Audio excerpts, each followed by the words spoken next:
Show me your blazer. Oh, that was awesome last night.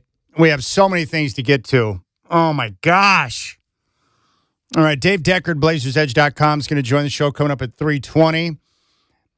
The last 24 hours has been kind of a whirlwind, and I'm really ticked off at a lot of different little things right now. I'm happy, I'm ticked, I'm sad, I'm everything today, all wrapped up into one.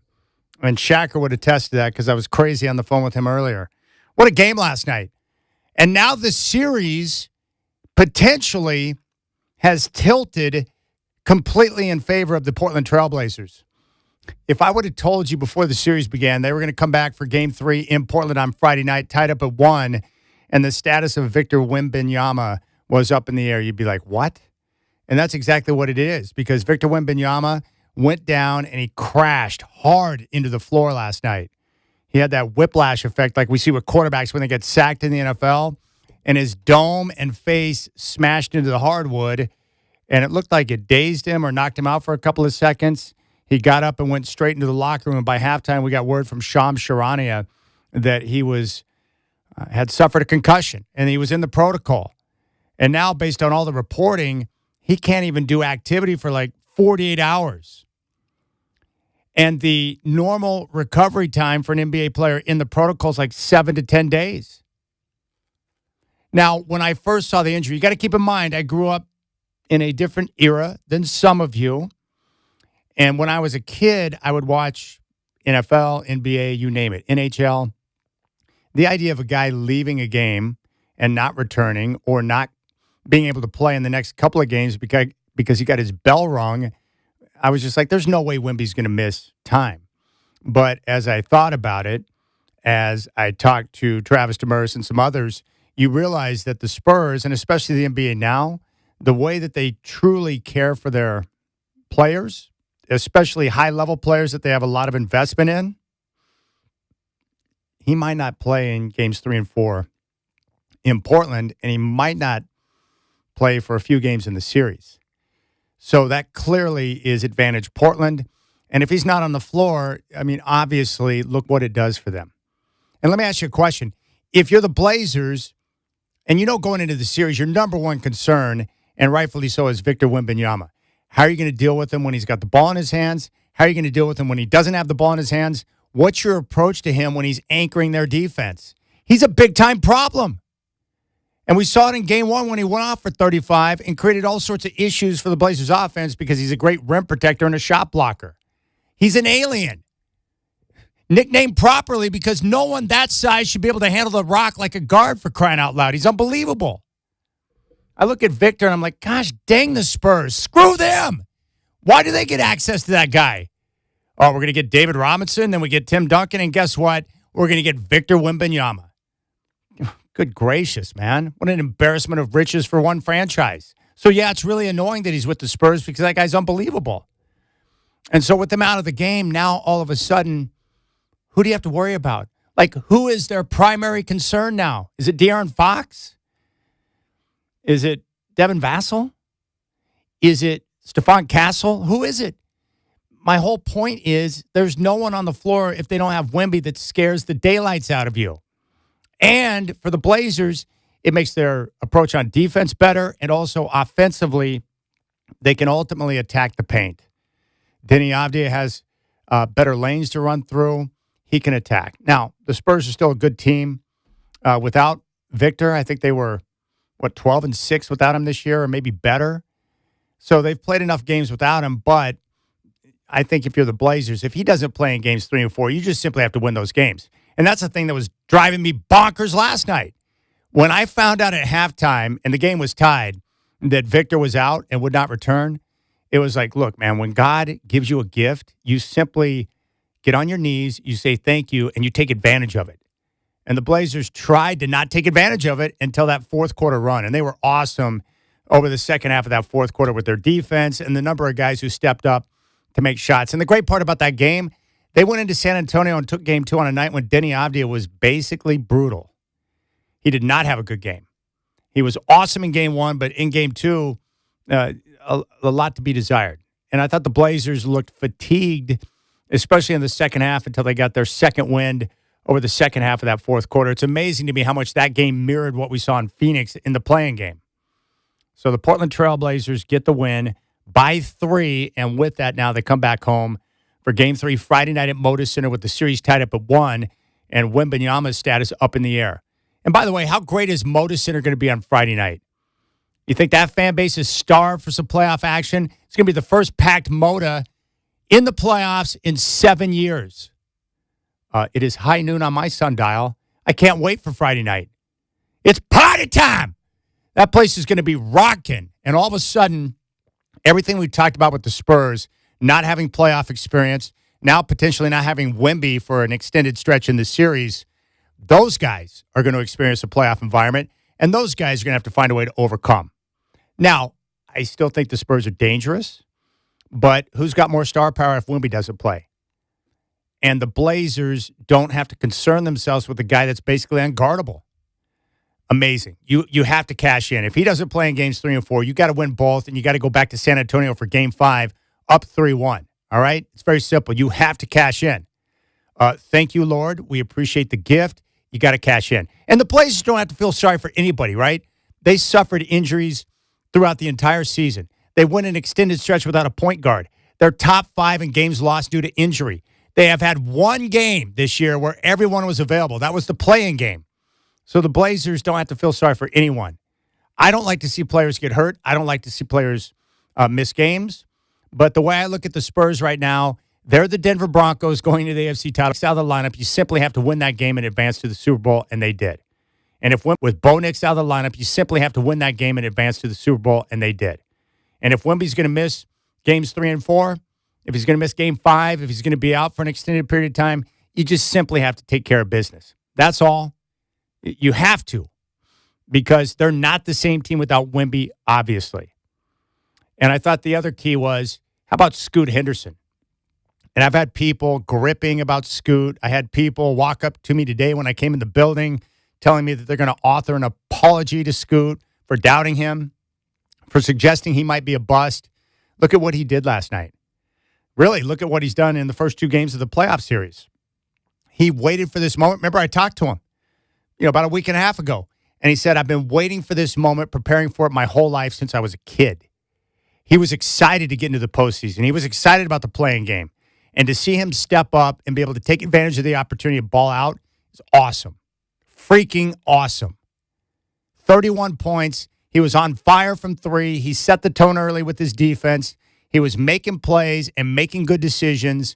And he was the one guy that I trusted on offense throughout the entire game because he clearly was ready to roll.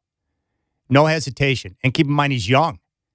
You know what it reminded me of? You remember that series back in 2015 when Portland was taking on Memphis right before LaMarcus bolted town for San Antonio?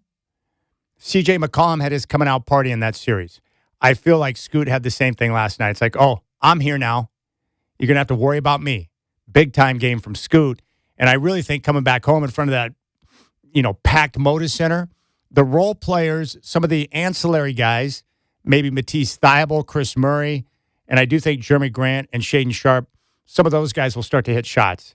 Role players tend to play a lot better in front of a home crowd, especially come postseason time, than they do on the road. And so I think the Blazers will get a boost from some of the other guys not named Drew Holiday, Denny Avdia, or Scoot Henderson. And now if we can just find a way to solve the Luke Cornett problem. I am tired of watching Luke Cornett get off, all right? I don't need that. You don't need that. Someone shut him down. I mean, there was a moment last night where they need to get Wemby back because they play better without him. There's nothing I hate more than seeing Wemby leave the game, sit on the bench, and the Spurs dominate the minutes when he's not on the floor. It's like, what the flip's going on here? Their best player, one of the best players in the world, is out, and you guys get rolled up right now? What's going on here? And why is Luke Cornett getting off? And why is Luke Cornett dominating Donovan Clingan right now? Unacceptable. Those are the things that I just look at and I'm like, it drives me crazy. And I'm sure it does you as well. But golden opportunity for the Blazers. What a wild night that was. And that comeback, they closed the game on a 16-4 run. They were down 99-90 and looked like they were DEAD, dead. and then they just came rip-roaring back. Robert Williams III was huge down the stretch. Could have done without that missed free throw that would have sealed the game without any grip session, but he missed, and the Blazers had to play the free throw game, and thank goodness they did that. They fouled. They forced the Spurs to make free throws. The Blazers made their free throws. A couple of clutch runs from Tumani, showing some big bag right there. I was gripping. You know, the Blazers, the free throw line, are a bit of a mixed bag sometimes, but Tumani stepped up and Cooley hit a couple of them. And then the Spurs got up that three at the buzzer, but it was contested, and the Blazers got the rebound. Game over. And here we are now. Series tied at 1. Game 3 coming up at Moda Center on Friday night with a tip-off at 7:30.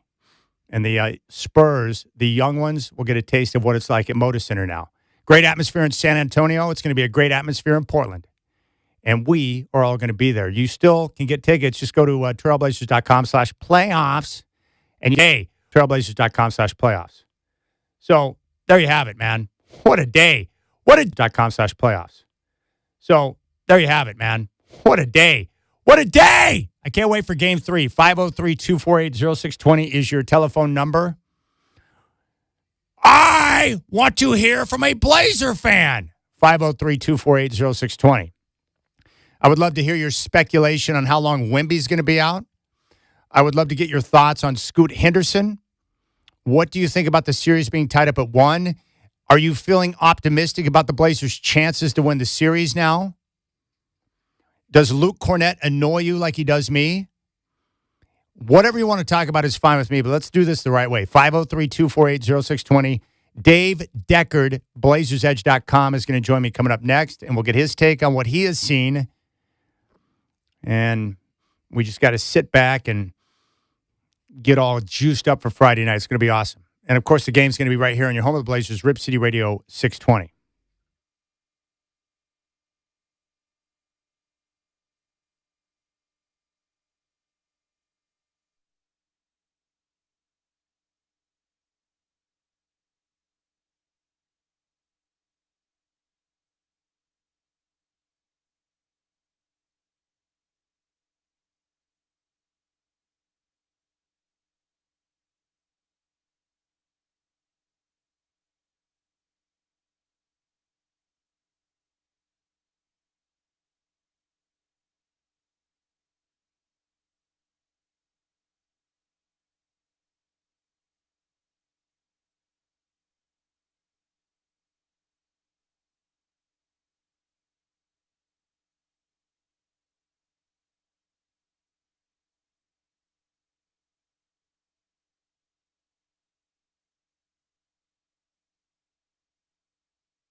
His growth has been amazing. I feel like Scoot, in general, very hardworking guy, very humble, always wants the best for his teammates, and I think it's just fun seeing him play free, fun seeing him be aggressive, breaking the paint, and he was phenomenal tonight. He got us, back in the game. He did some big plays. He was early on defensively. He was there, so big shout out to Scoot. This is a big ass game for him. He's right. It was a big ass game for Scoot. All right, Duke, Jonathan, Ron, Leonard, Sam, Mary Lou, and Jeffrey. Stay there because I'm going to get to your phone calls here in just a couple of minutes during this segment, but I need to go out to the phones and welcome in Dave Deckard from BlazersEdge.com, the man behind the site, and get his take on what he saw in Game 2 last night. Dave Deckard, welcome to the show, my friend. Always love talking hoops with you. Oh, my goodness. That was amazing. Let's start with what Denny Avdia was talking about. Scoot Henderson last night, 31 points, really carried the team offensively for long stretches during the game. What did you think about his performance?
Yeah, no question about it. I thought Scoot's defense, and we've seen the improvements there.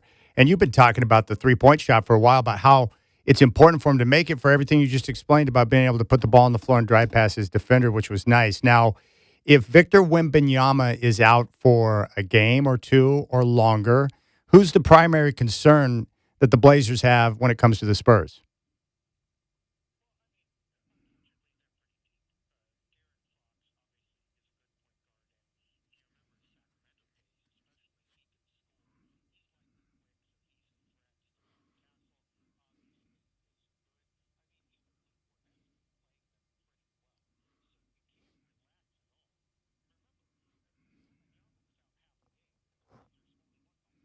Hmm.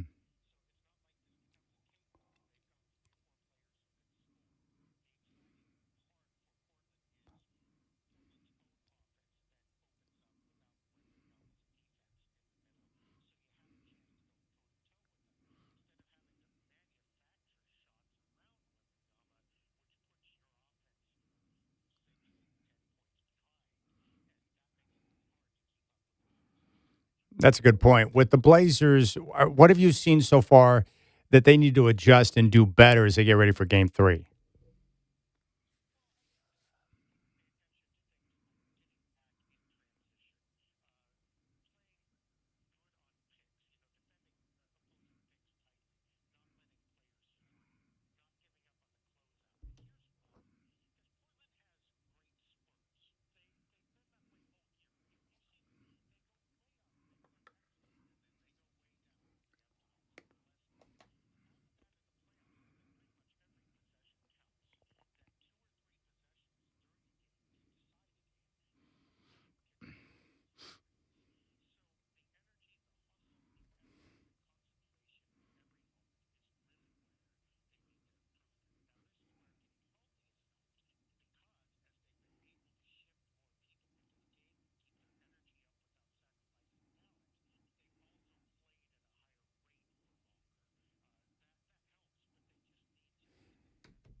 We're talking to Dave Deckard, BlazersEdge.com here on the Rip City Drive. Game 3 is coming up Friday night, 7:30 tip from Moda Center with the series tied up at one game apiece. I guess my only issue at times that we've seen in games 1 and 2 is, when they play 4 out and they've got the ball in Denny's hands, I would like to see a little more movement in the offense because I think it might create easier shots for some of the guys. Yeah, I mean, they got baited into that a little bit. I mean, they played that way some, but I think it became really popular after Denny beat Phoenix that way in the play-in game. Remember that? Yeah. It was a great possession, but it was also a unique possession. They hadn't done that a lot. In fact, Phoenix didn't necessarily expect that. But if you are set up against that for Denny, it becomes easier to stop him. And if the rest of the players aren't moving, well, then you've stopped the whole offense. Portland has had some problems with off-ball movement all season long. I think you're right. They need to correct that. They don't need to try to leverage that. How do you look at this series now? Is this now a situation where it's an opportunity for Portland to pull off the upset? Like, how do you view it now in your mind after what took place last night? It all depends on whether he's playing or not. I mean, obviously, I think he's going to come back, hopefully. I mean, even I don't wish that on San Antonio. Portland fans have been through that before with Greg Oden, and it really sucks to lose your best player like that. But when will he be back? And if he's not playing or not playing 100%, you have got to win those games.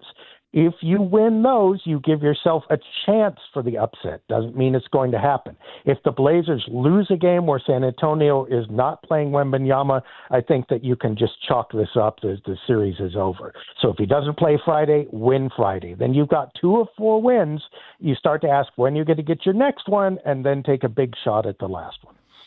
All right, Dave. I'm telling you what, man, I'm so pumped up. It's going to be so much fun. I mean, the atmosphere in Portland. Like, I just can't wait for Friday night because that place is going to be off the chain. They haven't had a packed Moda Center for a playoff game in 7 years.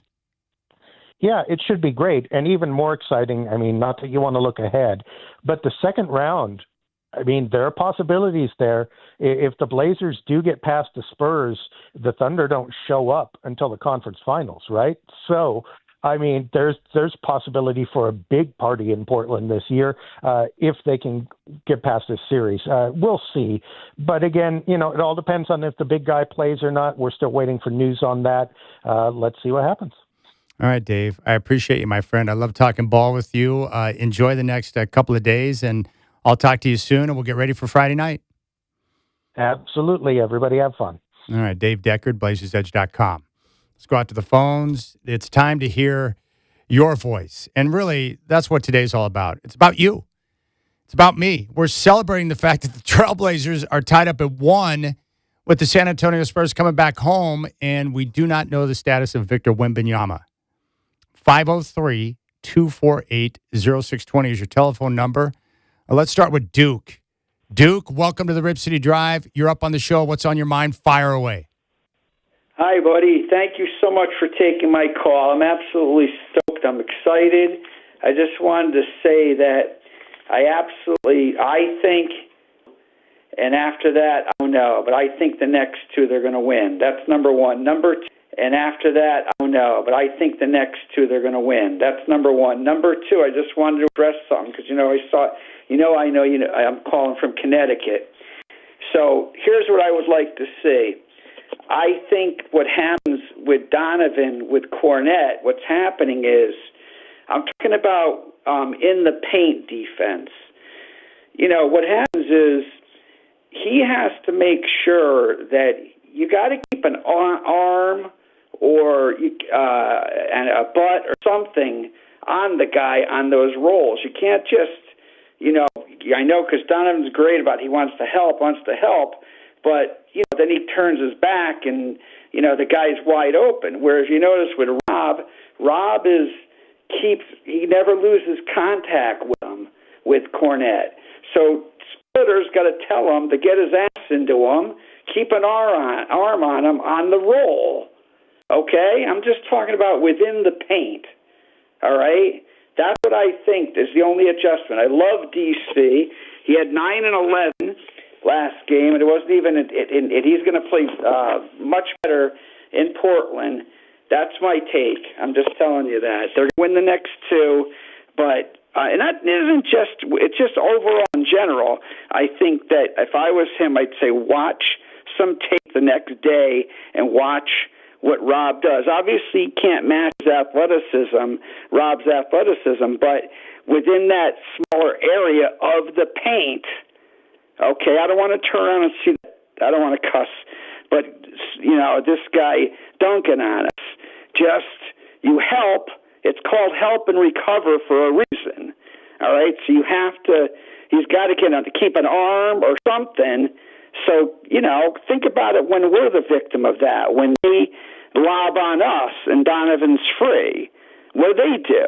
All right? They want to put a hip into him. They want to keep him, they want to keep him from being free to dunk it. So just don't lose contact. Doesn't just go with Cornette. I'm talking about anybody. That's how you play, at least how I used to teach my guys in high school. That's how you play that kind of defense. But I love DC, and he's a winner. Okay? That's all I really got to say. All right. I appreciate your phone call, Duke. Excellent work. That's Duke chiming in. Was that Duke or Coach K? Or maybe Coach Hurley giving some love to Donovan Clingan? 503-248-0620. Let's go out to Jonathan. Hey, Jonathan, appreciate the call. You're up on the Rip City Drive. Fire away. Hey, Chad. Hi. I want to call out the adjustments that Thiago Splitter made after game one, where Scoot looked kind of pass happy, was avoiding some layups for some awkward dish offs, and we also gave up too many points in transition. And then in game two, Splitter had both of those issues addressed. And let me just say, Mr. Dundon, please pay Thiago Splitter. He's from the Popovich coaching tree, like Steve Kerr and Mike Budenholzer, both won NBA titles. He's built a positive locker room. I'm seeing a winning culture from our guys. He's gotten buy-in.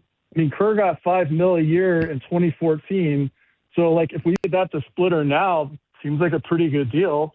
Why are we talking lower than that? I don't know. And so when are we going to give credit to Splitter and give him the bag? I mean, I want to go to the game and chant, "Pay Thiago." Can't just go out there and find a Popovich coaching tree guy. Let's pay him and let him cook. All right. Appreciate it, Jonathan. Thanks for the phone call.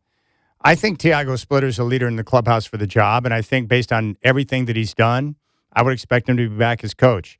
And according to, I think it was Jason Quick of The Athletic, the reports about Dundon offering or wanting to pay $1 to $1.5 million for a coach is not true. Now, obviously, the people he's spoken with, they're all going to be different in terms of what type of dollars they command. But Thiago Splitter, as I mentioned long before Dundon took over, there were people who thought that he's got a chance to become a coaching star.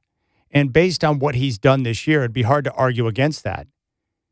He came in as an assistant, and before you know it, he's the head coach, the acting head coach, because Chauncey Billups got taken away by the FBI after game one.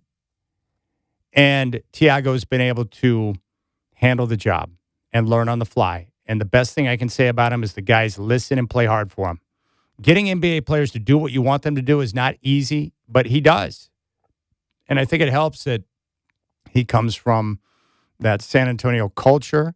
He's obviously got head coaching experience overseas, and he's not too far removed from the game, so he knows how to communicate with players, which is great. Let's go out to Staten. Ron in Staten. Ron, welcome to the Rip City Drive. What's on your mind? Fire away.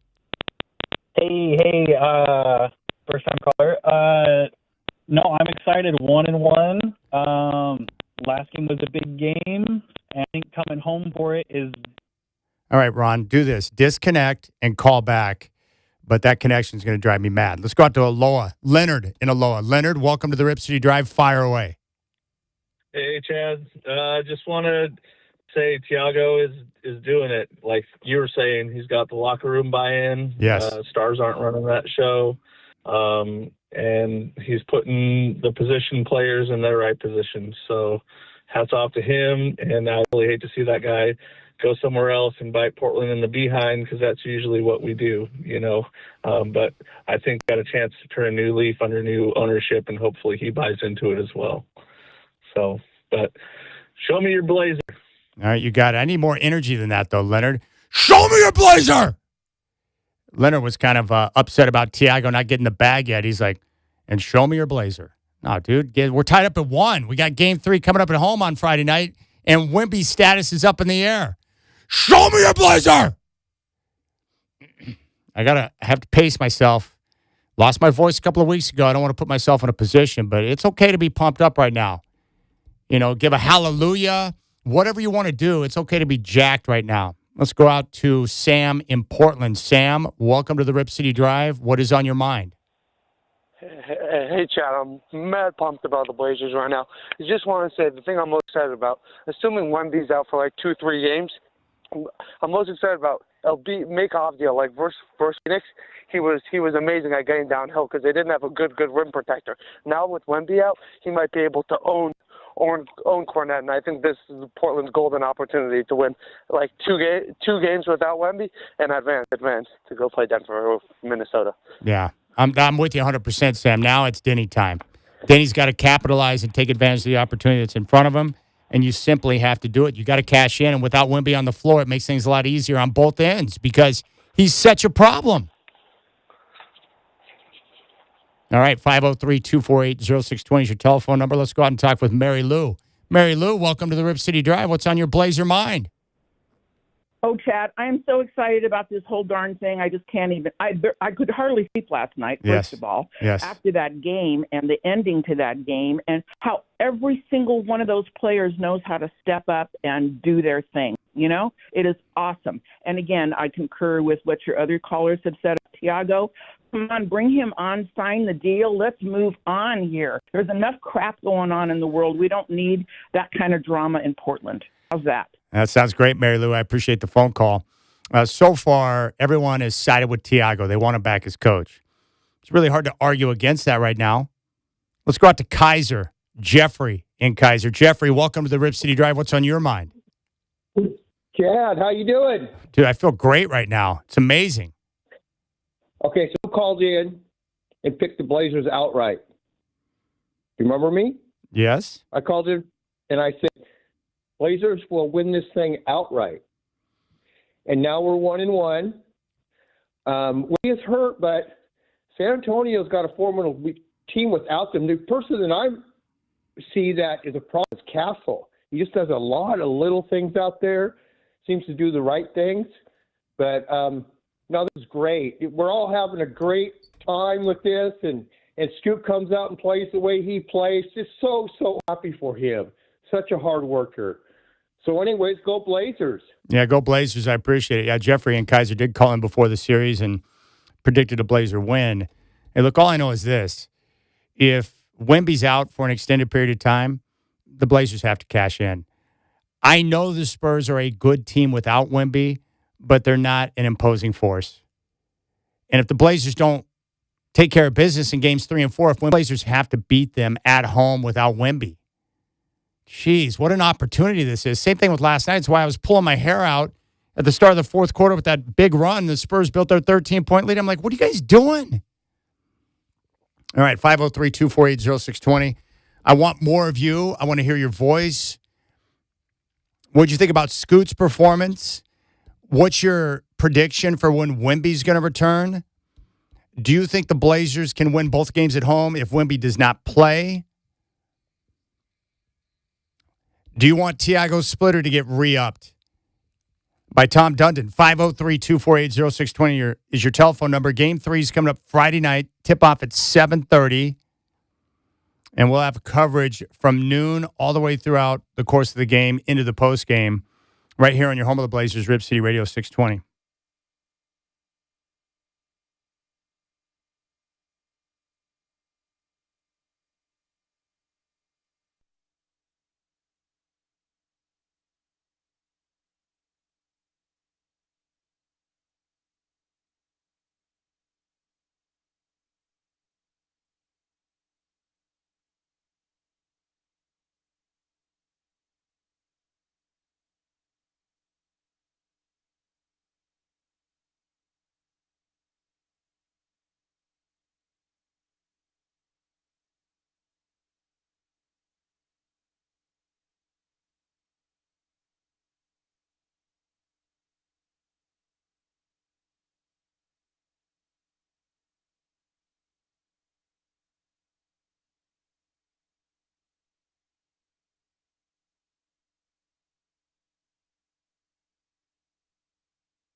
Scoot, you all were down 14 in that fourth quarter, and you rallied. What allowed you all to make timely plays when it mattered most? Game of runs. Basketball is a game of run. Basketball guys, they always going to repay the ones that play the game right, and that's what it is, a game of run. We talked pregame, and you mentioned the word confidence to me. Despite these being your first few playoff games of your career, you finished with 31 points. How'd that confidence help you tonight? I'm always confident, so it's just up to the work I put in. You know, if you don't put the work in, there's no way you can be confident. So, that's me.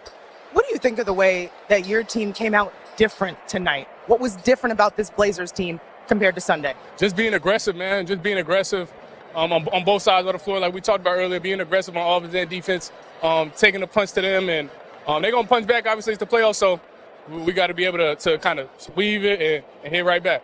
Underdogs all season long. Series is tied 1-1. How do you feel about that, going back to Portland? Man, we got to get this next one. Got to get these next two.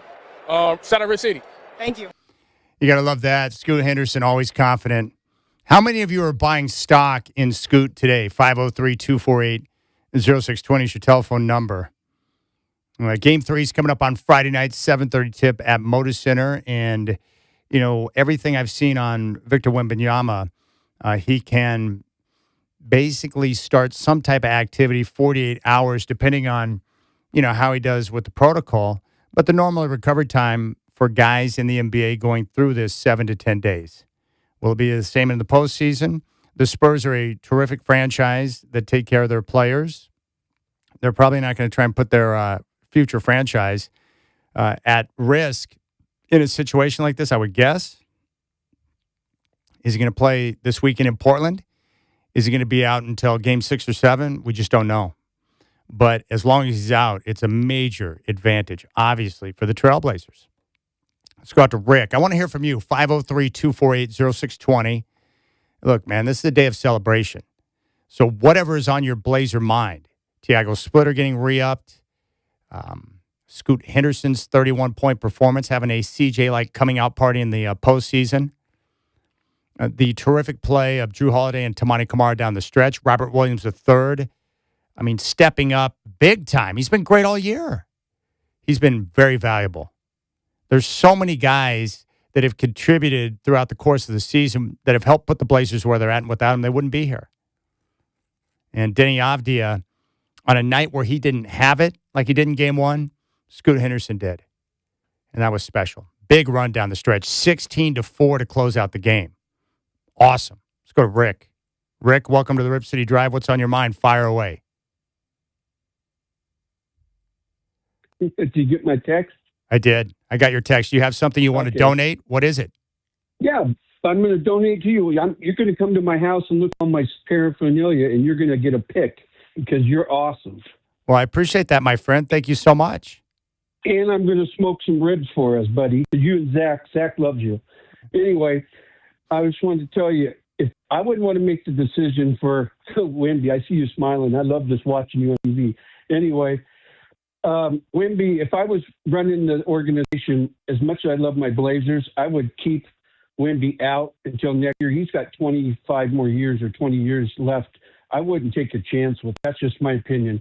But then I'm also selfish because I want us to win. Yeah. But I just want to say props to you. You're a hell of a host. And I can't wait for you to meet me at my house and come over. I want to get your picture with my car. No, dude, I appreciate it, man. I'm in, 100%. 503-248-0620 is your telephone number. I appreciate that, Rick. Big Blazer fan, love his son, and he's excited. And, of course, Blazer fans are like, hey, San Antonio, you've got to be extra careful with your franchise. You don't want to put him at risk. Don't even bring him back this series. I don't feel bad. The Blazers dealt with as much injuries as anybody throughout the course of the entire season. Look, the guy goes down. You got to take advantage of the opportunity. Unbelievable. All right, let's go out and talk with Musa on the Rip City Drive. Musa, appreciate the phone call. You're up. What's on your mind? There's a couple of questions that I have.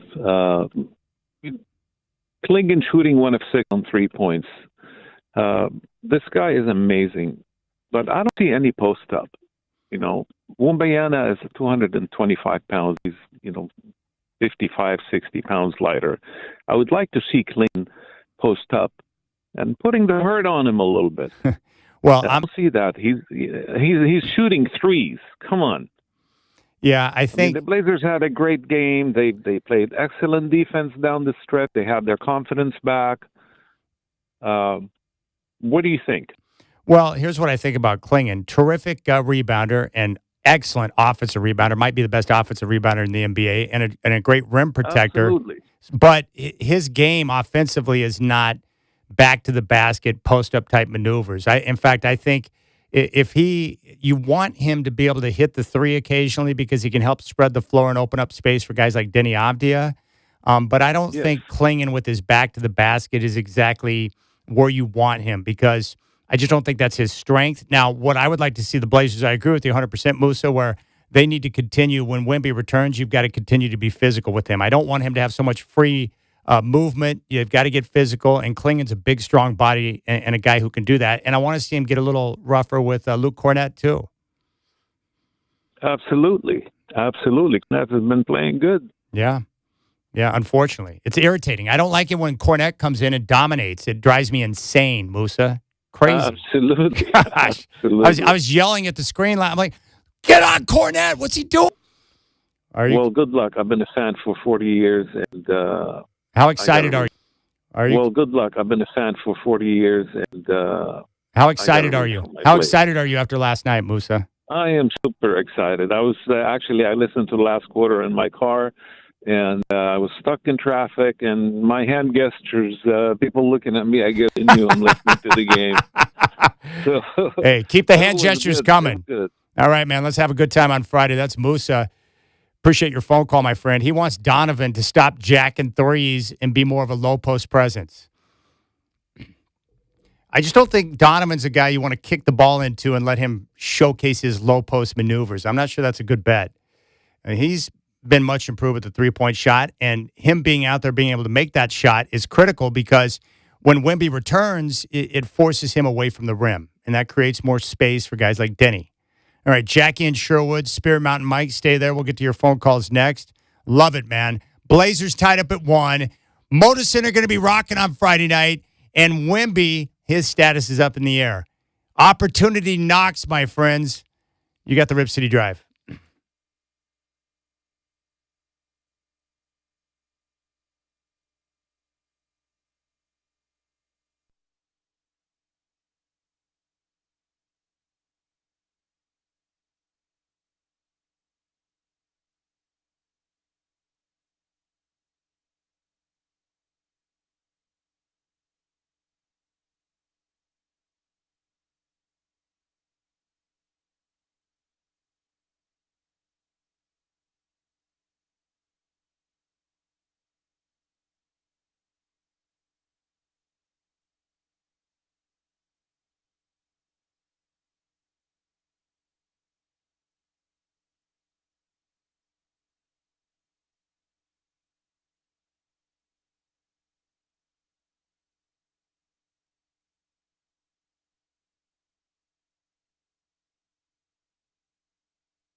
All right, my friends, how about them Blazers? They topped the Spurs last night in Game 2, 106-103. Scoot Henderson with a game-high 31 points. Here's Denny Avdi after the game.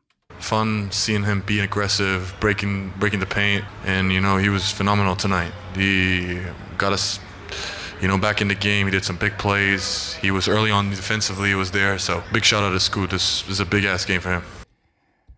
Victor Wembanyama left the game in the second quarter. He was diagnosed with a concussion. He is in the protocol.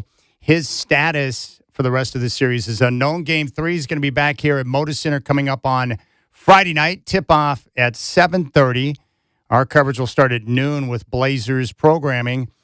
Rip City Drive live from Moda Center at 3, and then Chris Burkhart will have game day at 5:30. It's all right here in your home of the Blazers, Rip City Radio 620.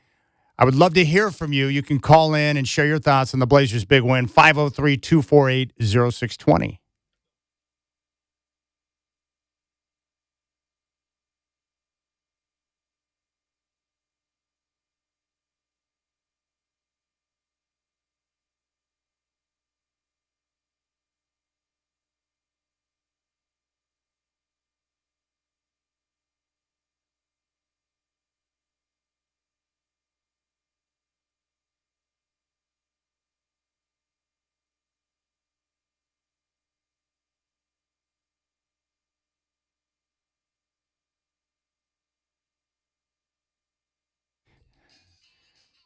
All right, nice work by Michael Shacker. 503-248-0620 is your telephone number. That was a wild scene last night in San Antonio.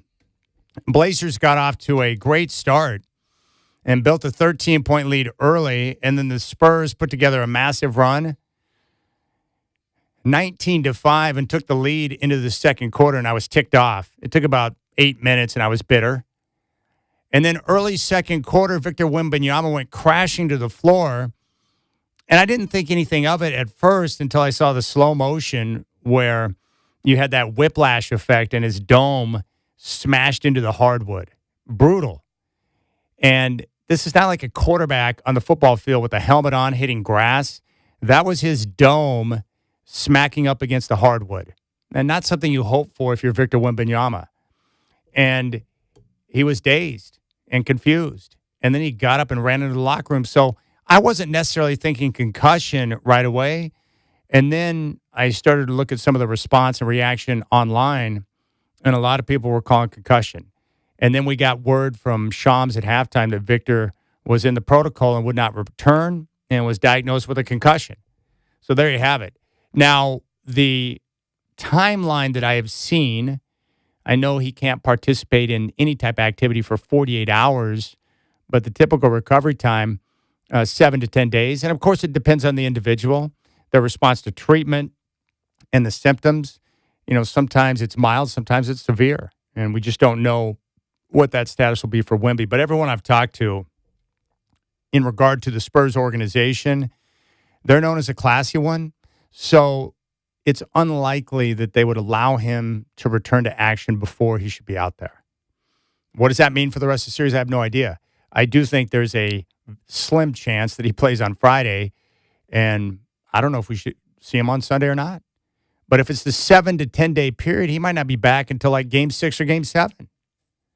So the whole point being is that the Blazers have to capitalize. You come into a series against San Antonio, they're massive favorites with Wemby. They won 62 games, one of the best teams in the NBA, one of the favorites to win the championship, and now Wemby's out. And I don't care where you point to on the roster. Without Wemby, they're not exactly a scary basketball team. They're still good. You still got to go out and execute and get the job done. But now, without Wemby, the Blazers have more star power. You've got to execute well. I was really perturbed for a large portion of that game when Wemby was out because I'm like, what are you guys doing? And that start of the fourth quarter nearly killed me. It's like, well, you guys are going to blow this. How can he be out and you're allowing them to go on a big run right now? 15-3 run to open up the fourth. Everyone's double-barreling the television. They couldn't get a good shot. They couldn't make a shot. They couldn't find someone outside of Scoot to do something. And so they really needed someone to step up, and they got it. Tamani Kamara hit a big three that started that 8-0 run, which got the deficit down to 5. And then other guys started to make contributions. An absurd 3 from Drew Holiday, just like we saw in that game in San Antonio a few weeks ago. They got great play from Robert Williams III. That dish from Denny to Rob at the rim, that got me sprung. That was amazing. And then the defense, the pressure, the intensity, and the Spurs started to wilt down the stretch. 16-4 run to close out the game, and the Blazers get it done. Now, Robert Williams did give me a little anxiety with the missed free throw. It's like, hey, bro, if you just make the free throw, we don't have to grip about the free throw game and whether or not the Spurs are going to be able to get up a 3. And they did. Good inbound pass with just over 5 seconds on the clock. They got the 3 up. It was no good, and the Blazers get the win. And now they're coming home. Advantage Portland, and we'll wait to see what the status is on Victor Wembanyama. But Scoot Henderson was the story. 31 points, shot the ball well. His defense was terrific, and he looked quite comfortable out there, just like he did in Game 1. And I noticed that in Game 1, like the moment's not too big for Scoot. And how many of you that had given up on Scoot are now buying stock in Scoot? And what have I told you throughout the course of the year, or really over the last year and a half, about Scoot? Not worried about him, because everyone I talked to within the organization praised his work ethic, his attention to detail, his desire to be great, and his ability to listen to coaches and teammates.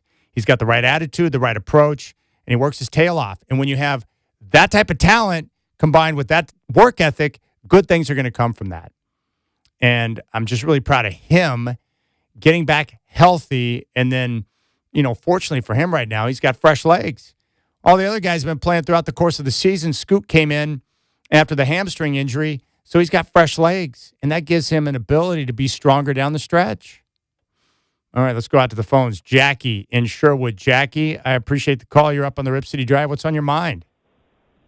Hey, show me your blazer. That's what I'm talking about, Jackie. Show me your blazer. Awesome. Chad, you are the GOAT of hosts. I think you do a tremendous job. Thank you so much. Well, I appreciate that. Yeah. Makes it easy. The Blazers make it easy on me when they do things like they did last night. Yes. Minus a few heart attacks. Oh, my gosh. Yes.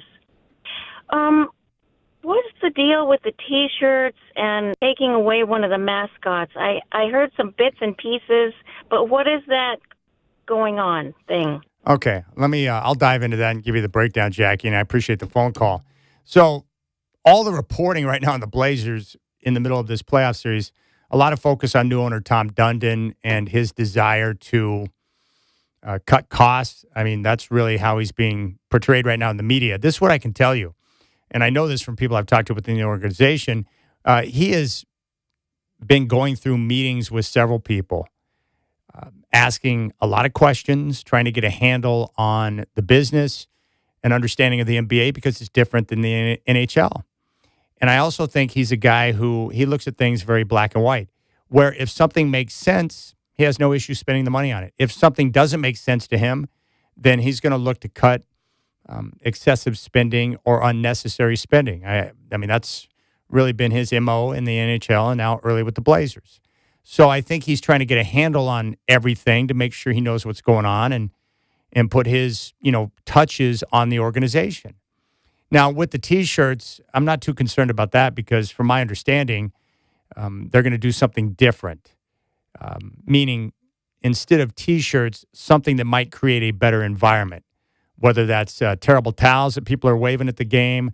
Or I remember one time I went to a playoff game back in the day with the Lakers when Shaq was here. They had these plastic little things they handed out called Shaq clackers or something like that. And when you hand that out to 20,000 people in the arena, it made a wild sound. So they're going to give out something to the fans. It's just not going to be T-shirts. And frankly, if I'm being honest, I like that. Give me something that is a good memento, but not a T-shirt that I'm going to wear once and then it starts to fall apart. I'm not down with cheap T-shirts. I just don't. It's not my thing. So if they're going to hand out terrible towels or Shaq clackers or whatever they want to create a good environment inside a Motor Center, I'm all about that. So I'm not concerned about the T-shirt thing whatsoever. I do think Portland Gear jumping on board to give free T-shirts to people who have tickets to the game, pretty funny. It's pretty genius marketing on their part. But with Tom Dundon, he's just trying to get a handle on everything and take a look at everything. And if something's unnecessary or wasteful in his mind, he's going to make changes. So we just got to sit back and wait and see how things play out. He's only been on the job for a couple of weeks. And I think also, too, Paul Allen, 38 years. I mean, since 88, long time that Paul Allen was in control or his family in control of the team. And Paul Allen money is different than basically everybody else's money. When you're Paul Allen, you're not so concerned about, the little details, right? Because you're Paul Allen and you've got Microsoft cake, which is different. Steve Ballmer, probably not concerned about the details because he's got such big money. So there you have it. That's what's going on. And the good thing about Dundon, from what I understand, is that he'll, shave some things in the margins that he deems to be unnecessary. But when it comes to the players, he'll spend. Taking care of the players, spending on salaries, that's not going to be an issue. So, again, I'm going to reserve judgment because the new regime just took over. But definitely not what you would hope for. A couple of weeks on the job, and all the reporting has been negative thus far. Let's go out to my man, Spirit Mountain Mike. Mike, what's up, brother? I know you're a big Blazer fan. Last night was wild. Absolutely wild. I'm with you on this train, Chad. But I'd like to start with Scoot Henderson. This guy has taken a lot of grief on social media ever since he's really been drafted. And I think it had been unfair, but he's really proven, like you said, the NCAA is wrong. As a matter of fact, I could see it. I've been on the train for a long time. At the end of last season, I told my brother, I said, listen, this guy is going to be an all-star in 2 or 3 years. And I'm still sticking by that. That's how much confidence I've got in. And San Antonio has a problem because I don't know if they really got anybody that can really stay in front of him for 4 quarters like that. So as far as Scoot Henderson, I'm really proud of him. I believe in him, and he's just going to get better and better. Yeah, I'm with you on that. And that's what's exciting about Scoot is that, this is just the beginning. Spirit Mountain Mike is realizing that just like I was last night. Like, hey, this is his CJ moment that he had in that playoff series against Memphis. Scoot has been working hard. He told me before game 2 that Scoot was going to carry them to a victory. If you would have told me before game 2 that Scoot was going to carry them to a victory, I don't know if I would have believed it. But I do believe in Scoot because I understand who he is. The work ethic, the attitude, the approach, the way he prepares himself. It was just a matter of him getting healthy and getting on the floor. But most importantly, like Dave Deckard pointed out, his improved shooting is critical because you can't leave him open from 3. And if you get up on him, he can drive by you because he's so quick with the basketball in his hands. And physically, he's stronger than a lot of guards. I mean, look at his body. I'm so jealous, man. The shoulders, the quads. He's chiseled from stone. He looks great for a young man. But that was an awesome game last night. And I just love seeing cool people, good people who work their asses off, get opportunities, and cash in. So I was very happy for Scoot because I know that moment was big for him. He was pumped up. And they needed him because Denny didn't have it last night. And for large portions, they were struggling to find someone who could fill it up. But Scoot was a constant last night when they needed it most. And then finally, other guys in the back half of that fourth quarter were able to step up and get the job done. Love it, man. I'm so pumped. I can't wait for Friday night. Tip-off will be at 7:30. I'll be live at Moda Center with the Rip City Drive at 3. And then we get a chance to kick back and enjoy it. Now, be sure to pay attention to the Trailblazers social media accounts. They got the scavenger hunt coming up tomorrow, and they're going to have some ways for you to get tickets. So make sure you follow that. You can get your tickets to the game if you want to buy some. There's still some available. Trailblazers.com/playoffs. And it's coming up on Friday. The games 3 and 4. Friday, 7:30 tip at Moda. Sunday, 12:30 matinee style at Moda. And the series tied up at 1. And the status of Victor Wembanyama is up in the air. I appreciate your time, man. Let's keep this rolling. I want to hear from you. Your thoughts on Game 2. What about Scoot's performance? Do you think Tiago has earned a contract to become the full-time head coach with the Blazers? Do you have any speculation on when you think Wemby's going to return? 503-248-0620 is your telephone number. Let's have a conversation about it. 503-248-0620. Fire away with your calls. You got the Rip City Drive.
I mean, who doesn't need a little color me bad on a Wednesday afternoon? But if I'm being honest, this is how I felt after the game last night. I wanted to sex somebody up. The problem is I was alone. I had to sex myself up last night after the game. That's a problem. 503-248-0620 is your telephone number. Appreciate your time. And what do you think is going to happen with Wemby? When do you think he's going to return? You know, when I first saw the injury last night, I was like, dude, there's no way he's going to miss 3 games in the series. But then I started to talk to people, and I started to look at it more with a level head, and I was like, yeah, he might miss the next 3 games in the series. He may not play Friday or Sunday here in Portland. We'll have to wait and see how he responds to treatment, what his symptoms are when he goes through the protocol. All I know is that when Wemby's out, you just got to take advantage of the opportunity, and it's a big-time opportunity. Can you imagine the Blazers somehow finding a way to pull this off and get to the second round and take on Denver or Minnesota? In the most bizarre Trailblazer season I've seen in quite some time, that'd be quite the story. Wild. Head coach taken away after game 1 by the FBI. Acting head coach steps in. They deal with as many injuries as any other team in the NBA. They finish strong, get into the play-in, win at Phoenix, get into the postseason. Wemby goes down. And then before you know it, they're on their way to the Western Conference semifinals. So I really want to hear from you a couple of different things. One, what are your thoughts on Wembanyama and when he might return? 503-248-0620 is your telephone number. What about Scoot Henderson? Are you buying stock in Scoot now? I know there are a lot of people out there concerned that Scoot may have been the wrong pick, that he wasn't going to work out, that he hadn't shown flashes. But after last night, do you see him differently? 31 points, carried the team to victory, and he did it as a young man. And he looked quite comfortable doing it. And as he said after the game, I'm always confident. The work ethic, the approach, the attitude, it's all right there. So what do you think about Scoot? Are you buying stock in Scoot now? 503-248-0620 is your telephone number.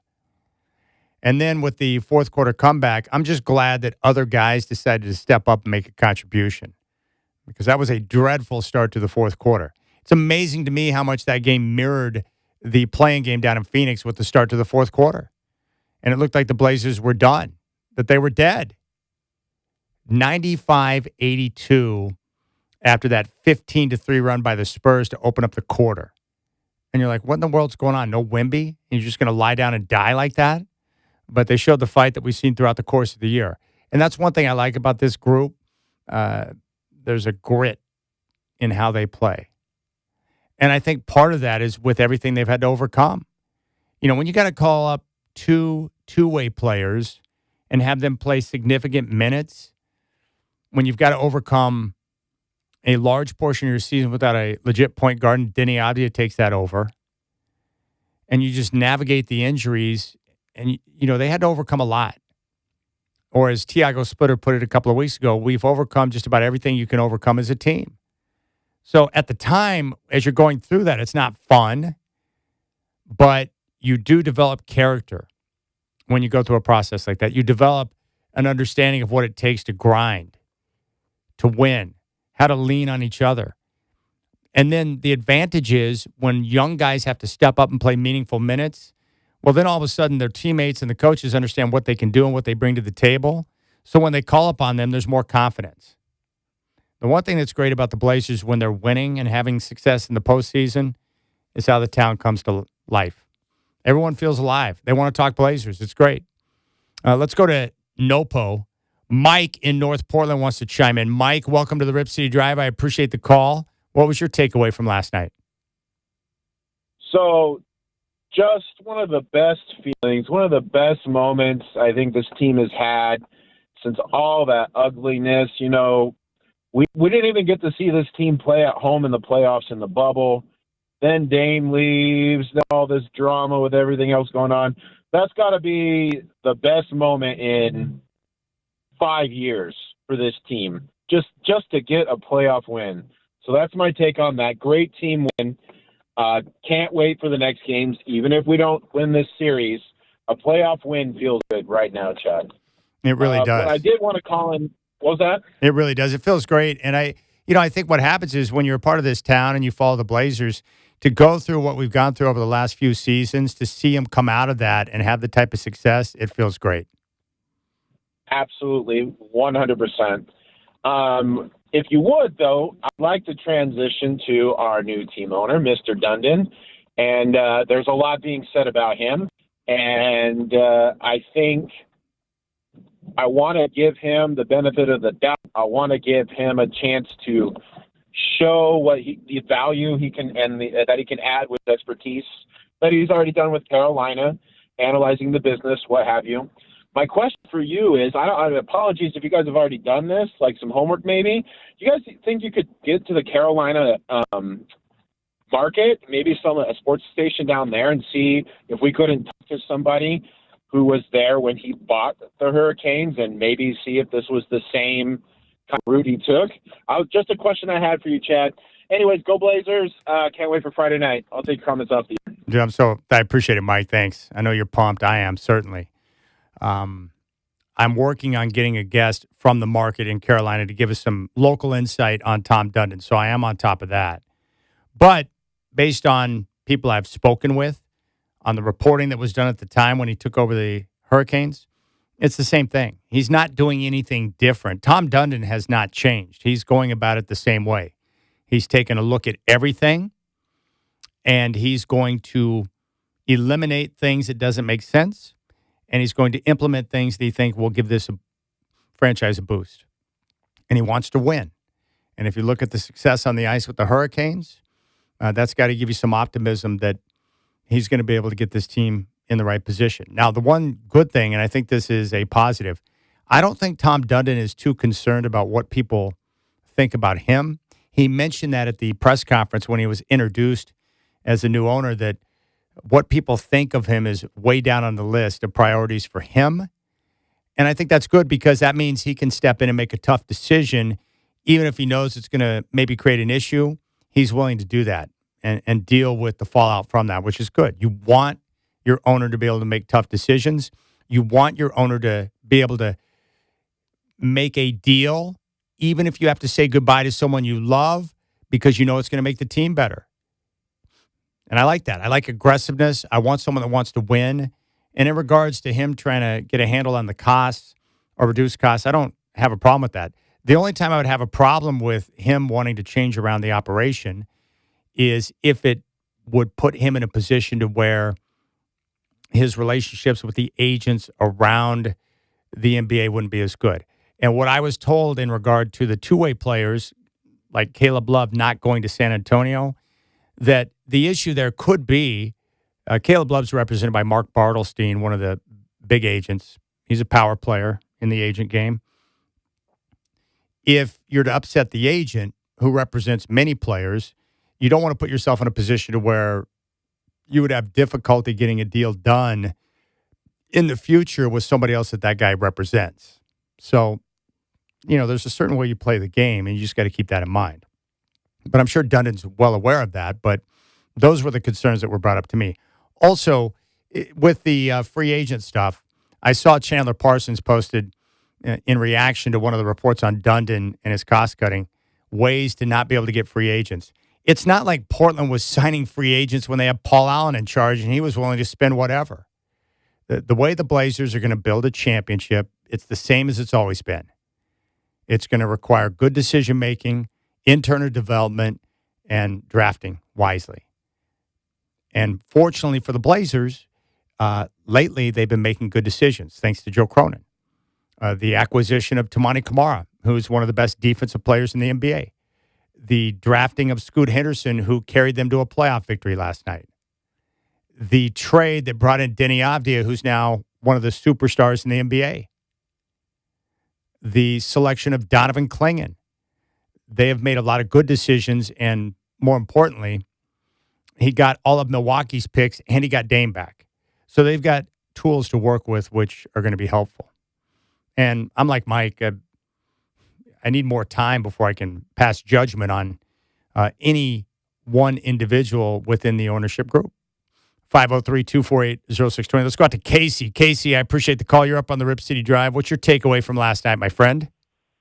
Hey, Chad. Good talking to you. So you had a couple things. You said thoughts on Wemby, number one, thoughts on Scoot. So let me give you that first. So Wemby, here's my take.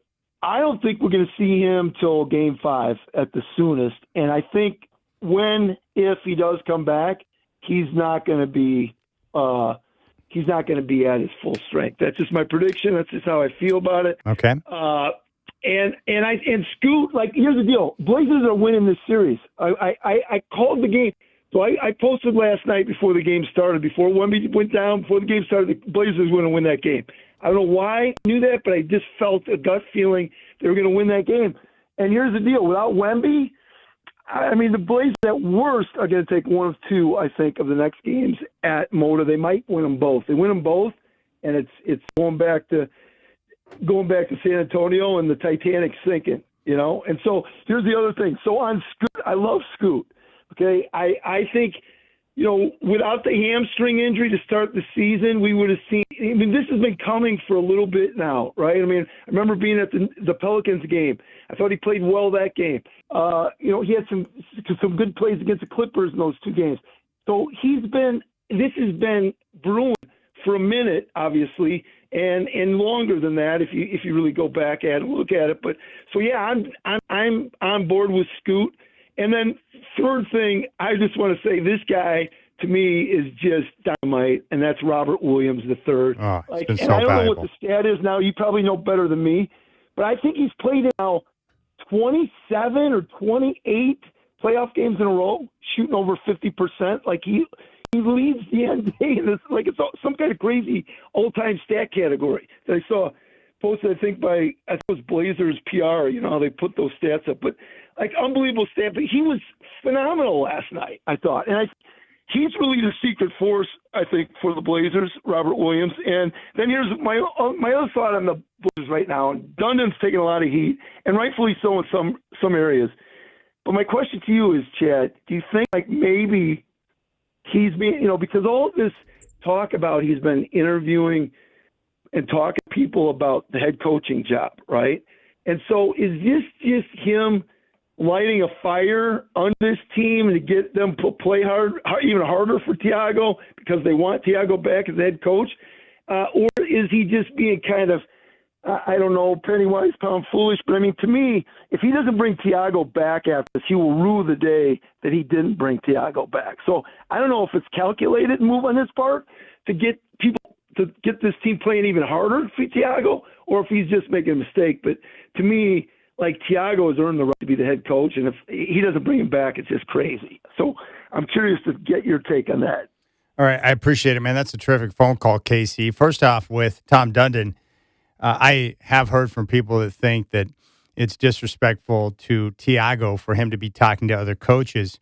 My guess would be with Dundon is he's going to have to make a decision on a head coach real soon, and he just took over, so he's trying to play catch-up right now and get on top of things. And it's probably a good thing that he's talking to a bunch of different guys, because when you talk to a lot of different coaches, you get good intel on what they think about your team, what they think about Thiago, what they think about some of your players. I mean, you're collecting information as you go through and discuss your team and your players with different coaches. So it's like information gathering. So you're getting a chance to talk to different guys. They're giving you intel, and you're learning about the NBA and your players and your roster and your coaching staff as you get adjusted to a brand new sport that's not the NHL. So I think that's a good thing. I think Thiago Splitter obviously is the leader in the clubhouse, and I think he's got a terrific chance to come back as coach because he's proven himself. He took over a team when he wasn't supposed to be the head coach because the head coach was taken out after game one. The team has responded. He knows how to communicate with them. I've been told that he has no problem getting on their ass at practice behind closed doors. He knows how to communicate with players. But most importantly, in the NBA, when you got guys who are making many millions of dollars to play basketball, can you get them to listen to what you want them to do, and then they go out and do it? And the answer for this team is yes. And that is the best value as an NBA coach. Do you get guys to do what you want and play hard for you? And just look at the way this team goes out there and grinds, man. They play hard for him. They respect him, and that's important. And my thought would be, how much better will Thiago continue to get as he gets more time under his belt as a head coach? Understanding different situations in games, out of timeout plays, how to manage your roster, rotations, everything. I mean, he's learning on the fly. It's crazy. Let's go out to Beaverton. Sam is next up. Sam, appreciate the phone call. You're on the Rip City Drive. What's on your mind? Oh, hi. Yes, thanks for taking my call. I just want to continue along the same line with the new ownership. I think two things. I'm a little less optimistic about the future of this being positive. One thing is that when he took over the team, the HL team, one of the first things he did, he closed down their radio network and replaced it with a TV feed. Okay, well, that didn't impact that team. He's continuing to do the same thing here for the Blazers. That's kind of concerning. I think that he's continuing to do the same thing here for the Blazers. That's kind of concerning. I think that's why it's been making a lot of the fans kind of upset and uneasy about some of the moves he's been making recently. The other thing on the coach, I think he has plenty of time to find a good coach, but it's not about looking or searching or saying that he's looking for a coach. It's more like about the price tags that he's putting on the NBA head coaches. I think if those are correct, if those are accurate, that's a little bit concerning. You're lowballing for a very important role in the team there, I think there's a lot of concerns about what he's done. I think maybe correlating his success for NHL and bringing it to NBA is maybe he has to recalibrate what kind of market he's dealing with here. That's kind of my take on that. But I'm not quite as positive about this. I think he's going to have to go through a learning curve here and adjust course if he wants to keep this town happy. I make one last point here is he has had many opportunities to make a commitment that he's not going to move the team. And if you look at the contract that I think I was reading the report that he signed for Moda Center, he did not actually. He was put in a spot to put that he will not move the team, and he didn't put that down in the contract. And also, he didn't commit any of his own money for the renovation. I mean, those are the two things that if you look at anywhere else a similar situation happened, the new owners did actually commit, and they were willing to do that. So I don't know. There are things that are happening here. I'm not quite as excited about this. I don't know. That's just I want to share that take. I appreciate it. Thank you so much. Lot to react to there. The one thing about Dundon, if he wants the public funds, then he's going to have to sign a lease agreement to keep the team in place. I think it's 20 years. And Dundon's no different than any other owner. Anytime they can utilize public funds to help their mission, they're going to do so. That's one of the great coups. Billionaires getting tax dollars to help build arenas and stadiums. Now, I'm not opposed to that because I love sports, right? In fact, I would much rather my tax dollars go into a arena renovation where I know I'm going to spend a lot of time enjoying myself watching sports and concerts at different shows instead of my tax dollars going into their, quote, programs, which is a code word for we're going to rob you blind right now. Or we're trying to fix the homeless problem, or we're going to do this, or we're going to do that, and then they just steal the money from us. I like the idea of an arena renovation because I've spent a lot of time at Moda over the last 30 years doing a variety of different things, and it's awesome. But for Dundon, my biggest concern is the radio network, obviously. I'm a radio guy. So I naturally think the idea of using a TV simulcast over radio is a bad idea. But I work in radio, so of course I'm going to see it that way.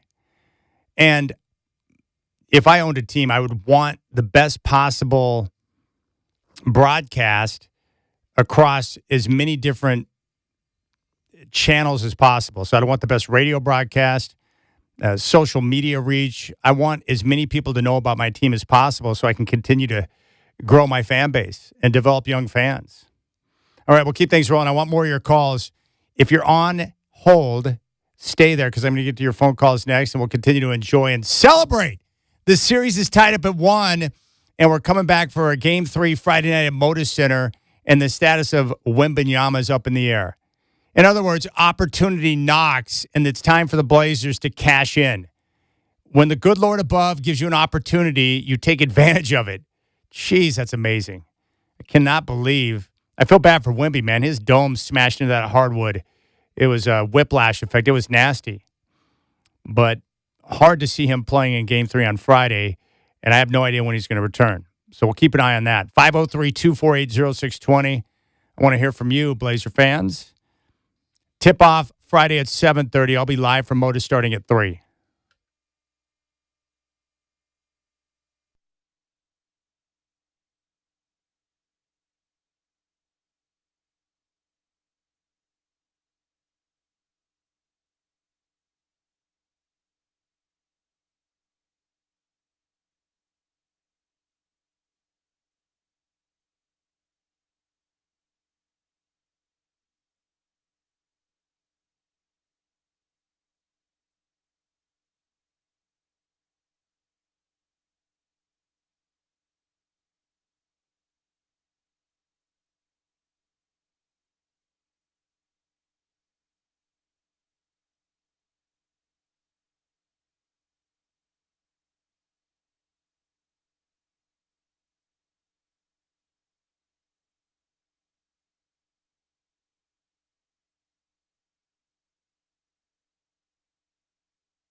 All right, telephone number 503-248-0620. Little Shaka Khan. Game 3 coming up Friday night at Motor Center. Tip-off at 7:30. Chris Burkhardt will have game day at 5:30. And I'll be live from Motor Center with the Rip City Drive at 3 o'clock. Let's go out to Salem. Nathan wants to chime in. Nathan, I appreciate the call, my friend. What's on your mind after that Game 2 victory? Chaz, listen, there's lots of things I hate in this world. Lots of things. I mean, I'm talking about traffic, unnecessary traffic. I'm talking about LeBron James. I'm talking about advertisements. Lots of the unending stream of advertisements we have to deal with on a daily basis. I can't stand it. But that's all besides the point. I called you and Chris Burkhardt on Monday, and I assured Rip City that there was no hope for optimism. We had no reason for it. We do now. Victor Wembanyama has a concussion. It's unfortunate. We have to take advantage. I believe the Trailblazers are the best team in the Western Conference as long as Victor Wembanyama is not playing. If we come out in Game 2, Game 3, Game 4, Game 5, Game 6 like we did in Game 2, and we win these games against the San Antonio Spurs without Victor Wembanyama, the Portland Trailblazers are going to the Western Conference Finals, where we will meet either the Denver Nuggets or the Oklahoma City Thunder, and we will demolish either of those teams. We're superior defensively. If we get hot offensively, if Tumani Kamara has one of his 8 of 9, 9 of 10 3-point performances, it's over. The Portland Trailblazers are the best team in the Western Conference minus Victor Wembanyama. Thanks, Jeff. Have a great day. I appreciate it, buddy. I don't know if Nathan was being serious or not. The best team in the Western Conference without Victor Wembanyama? I would say the Oklahoma City Thunder are the best team in the Western Conference. I think they're the best team in the NBA, and I think they're probably going to win the championship. Do I think the Blazers can compete with any other team in the West? No question about it. Could they give a serious fight to Minnesota or Denver in the next round? Yes. Oklahoma City is the one team that I just think will outclass everybody. That's how good they are. That's how much I respect them. I think Oklahoma City's virtually unbeatable. And we'll see as the playoffs continue. But right now for the Blazers, you got to take care of business in Game 3. If Wemby is out for an extended stretch, they've got to keep the pressure on San Antonio. And by doing that, if you win Game 3 and put them in a must-win situation in Game 4, you can really turn the tables. But now the Blazers have got to take care of business at home. And if Wemby's going to be out for a few games, you simply have to cash in on the opportunity. You can't blow it. I'm of the opinion that without Wemby, like the series tilts in favor of Portland. So you got to cash in. You've got to. All right, let's go out and talk with Ryan, who wants to chime in. Ryan, I appreciate the phone call. You're up on the Rip City Drive. Fire away.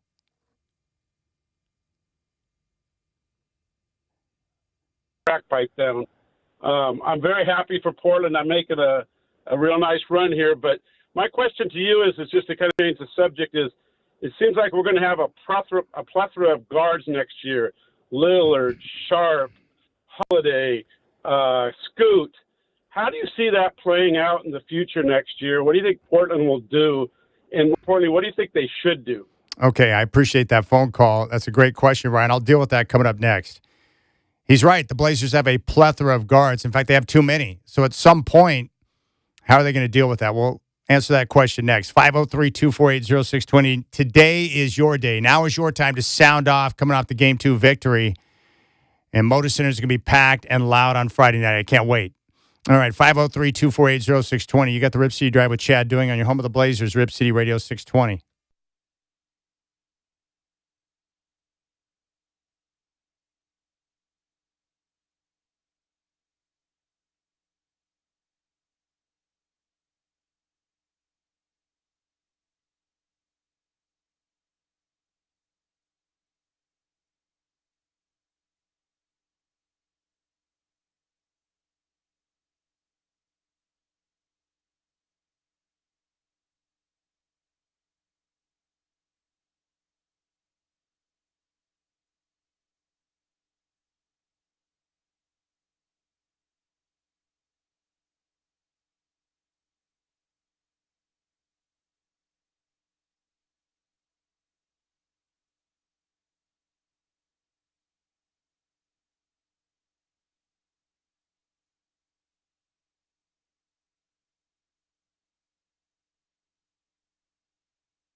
All right, what's going on, my friends? 5 o'clock. Trailblazers evened up their series with the San Antonio Spurs last night at 1 game apiece with a 106-103 victory. Scoot Henderson had a game-high 31. After the game, Denny Avdia giving him some props. Fun seeing him being aggressive, breaking the paint, and, he was phenomenal tonight. He got us, back in the game. He did some big plays. He was early on defensively. He was there, so big shout-out to Scoot. This is a big-ass game for him. The big story, Victor Wembanyama left in the second quarter. He suffered a concussion. He is in the protocol. His status for the rest of the series at this point is unknown. Game 3 is coming up Friday night at Moda Center. Tip-off at 7:30. Chris Burkhardt will have Game Day live from Moda at 5:30. And I'll be live from Moda with the Rip City Drive starting at 3. Game 4 Sunday at Moda Center, matinee style, 12:30 tip. And our coverage will start at 10:30.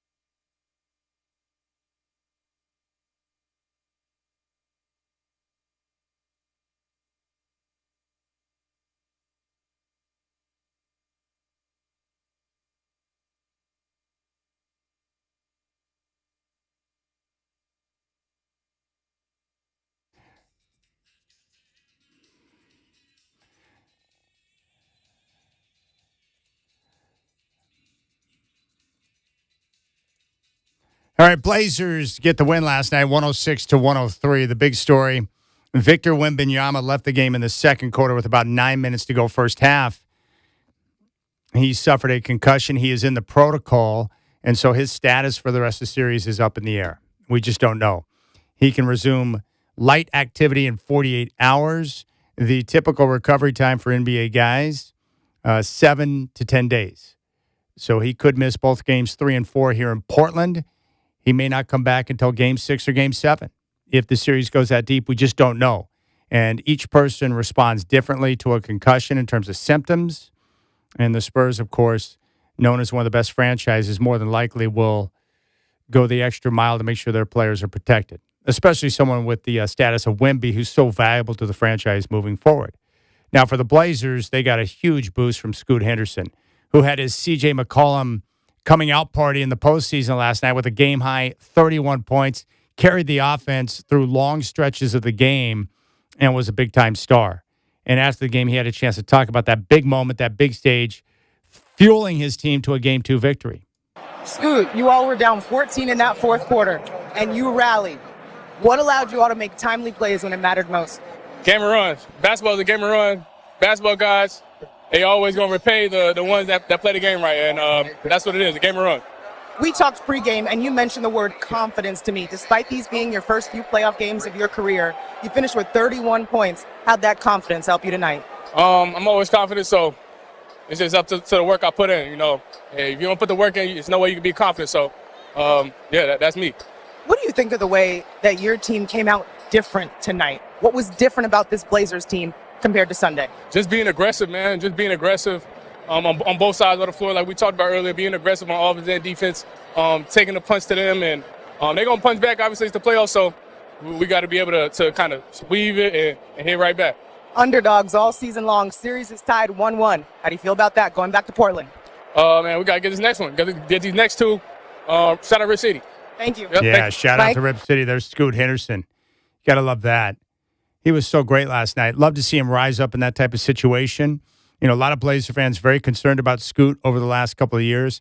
I was just happy to see him, back this year healthy after shredding the hamstring and going out and giving his team a major boost. And remember, he was inserted into the starting lineup when Grant went out late in the year, and he's played better. And he was critical last night. But I think Dave Deckard hit on it earlier in the show, and he's like, hey, his outside shot, the ability to be able to make a higher percentage of threes, teams have to respect it. And now when you come out on him, he can blow right by it because he's so good and quick off the bounce. And he's good at creating for his teammates. He's got good vision in the passing game. There's so many different things he can do, but the shot making has been critical. comfortable in the mid-range, comfortable from three, both with the catch and shoot and being able to create the three off the bounce. Everything that he's doing right now is great. But most importantly about Scoot, as I've told you throughout the course of time, that his work ethic, attention to detail, the time that he puts into the game, he's a gym rat. And because of that, when you combine that with his work ethic, with his abilities, good things are going to happen. So I'd love to hear from you. Telephone number is 503-248-0620. Your time to sound off here on the Rip City Drive is now, through the hour. What did you think about the Game 2 victory? Are you buying stock in Scoot Henderson now? What are your thoughts on Victor Wembanyama and when he might return? What are some things you'd like to see the Blazers work on or improve or adjustments heading into Game 3? Are you confident they can take Games 3 and 4 at home if Wembanyama does not play? And are you excited about the atmosphere that we're going to see at Moda Center on Friday night? For the first time in 7 years, a packed crib for a playoff game. 503-248-0620 is your telephone number. And as I mentioned, keep an eye on the Trailblazers social media accounts tomorrow. They're going to have a scavenger hunt, your chance to locate some tickets for home playoff games, which is pretty cool. So a lot of things to celebrate. But going into this series, long odds for the Blazers to be able to get the job done. But now, after winning Game 2 and the status of Wembanyama, there's a great opportunity in front of the Blazers. And my thought is that without Wemby, the series tilts in favor of Portland. They've got more star power now. And without him on the floor, defensively, Denny doesn't have to worry about that guy clogging the paint and blocking a shot. So that creates more space for him. It's going to help them in the rebounding department and second chance points, which is critical. And then offensively, the things that he did in Game 1, there's really no one that can guard the guy because he's such a freak. He's the alien. But now the Blazers, because they don't have stars like Wemby, now the Blazers defense can be a little more balanced because they don't have that one guy that they have to focus all of their attention on. And I'm hoping that the return home to Moda Center will help some of the role guys like Matisse Thybulle, Shaedon Sharpe, Jeremy Grant be able to find their shooting touch, because it was a struggle through the first couple of games for some of the guys. And typically, role players tend to play better when they get home in front of the home crowd. So you're going to see an energized group on Friday night, I can tell you that much. What an atmosphere that's going to be. At last check, the Blazers, 2-point underdog at home in the game on Friday, which was a bit of a surprise to me. You know, the Blazers getting a chance to come home. They're playing good basketball.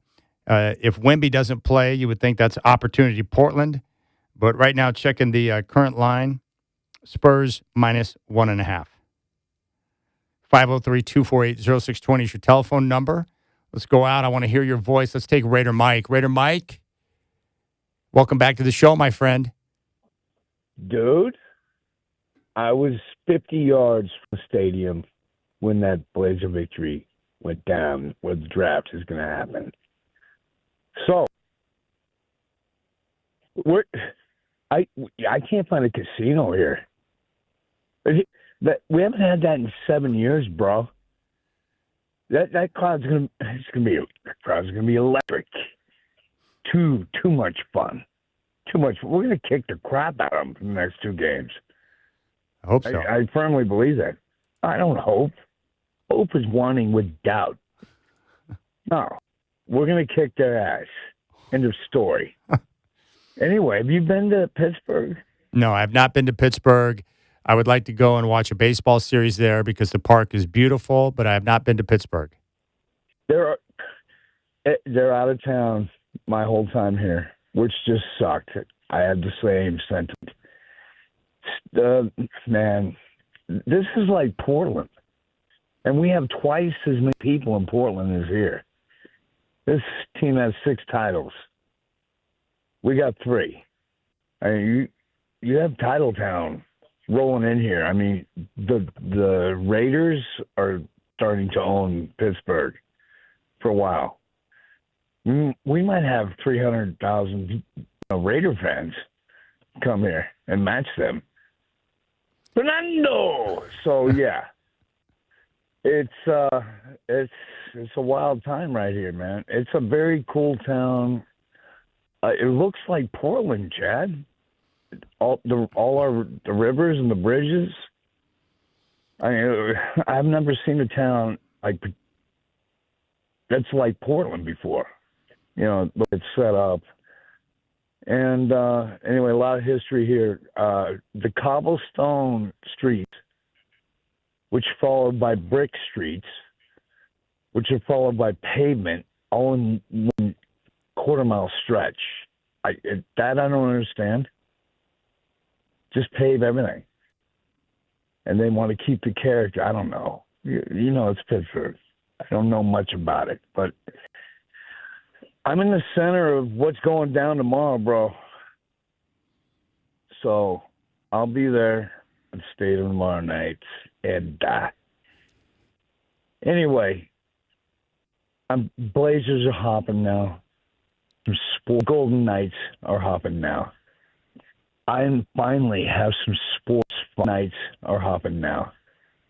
I finally have some sports fun. And we've known each other, 7-8 years now? Yeah. I never had that since we've known each other. Well, I can tell you one thing, Raider Mike. I want you to have fun. I want you to have sports fun.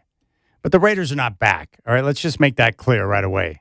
The Raiders right now are a disaster of a franchise that have the number 1 pick in the NFL draft. They're going to take Fernando Mendoza. I like him a lot, and maybe he will be the start of the turnaround for your franchise.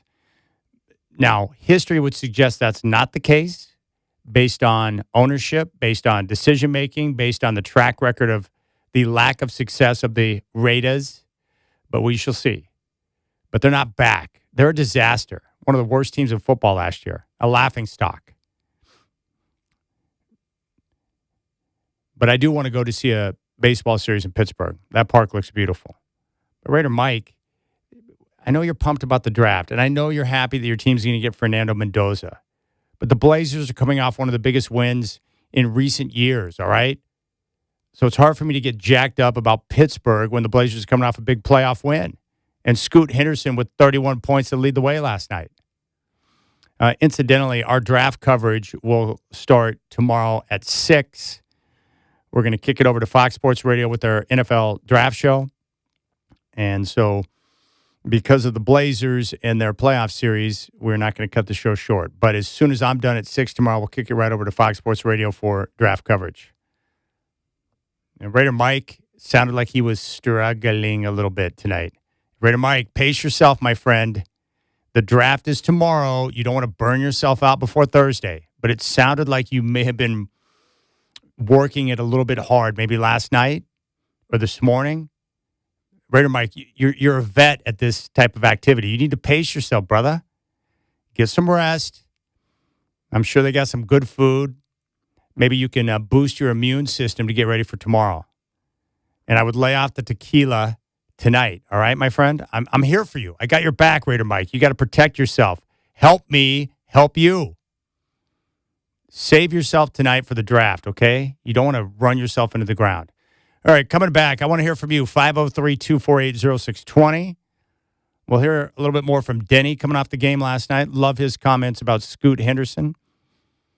503-248-0620. What are your thoughts on the series? When do you think Wembanyama might return? What did you think about that fourth quarter comeback?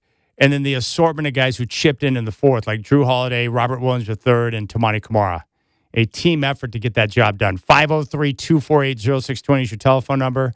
I want to hear you next on the Rip City Drive.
All right, 503-248-0620. Your number to reach me here on the Rip City Drive. A day of celebration here in Rip City because the Blazers now tied up at one game apiece in their first-round Western Conference playoff series against the Spurs. They're coming back home for games 3 and 4 on Friday night and Sunday afternoon. And opportunity knocks with the status of Victor Wembanyama up in the air. So I want to hear from you, your thoughts on Scoot Henderson, game-high 31, his coming-out party in the postseason, carrying the team throughout the course of the game. They had a tremendous 16-4 run, late fourth quarter to close the game and secure the victory. I thought the defense at times was terrific. We're seeing a lot of guys play their asses off. Clearly, Tiago Splitter has got their ear. And for me, I would make Tiago Splitter coach. And that's because he has proven throughout the course of the year that he is capable of the job. He's earned the opportunity to come back. And most importantly, the guys listen to him. Guys play hard for him. And that's important in the NBA. Can you get guys to do what you want them to do? And I think the answer with him is yes. And a good communicator and someone that I have been told is not afraid to get on the guys at practice. And he's not too far removed from the game. So he knows how they think. He knows how to communicate with the guys. And you can tell by the way they talk about him that they've been happy with the work he's done this year in a very difficult situation with Chauncey Billups being taken out after game number 1. And with Wemby, I have no idea when he's going to come back. Will it be in Portland? Will it be sometime next week, maybe game 5 on Tuesday? Or game 6 Thursday? However long he's out, Portland has to cash in. I know San Antonio is a good team, but I see Portland with the opportunity. I fully would expect them to win if they handle things the way that they should without Wemby on the floor.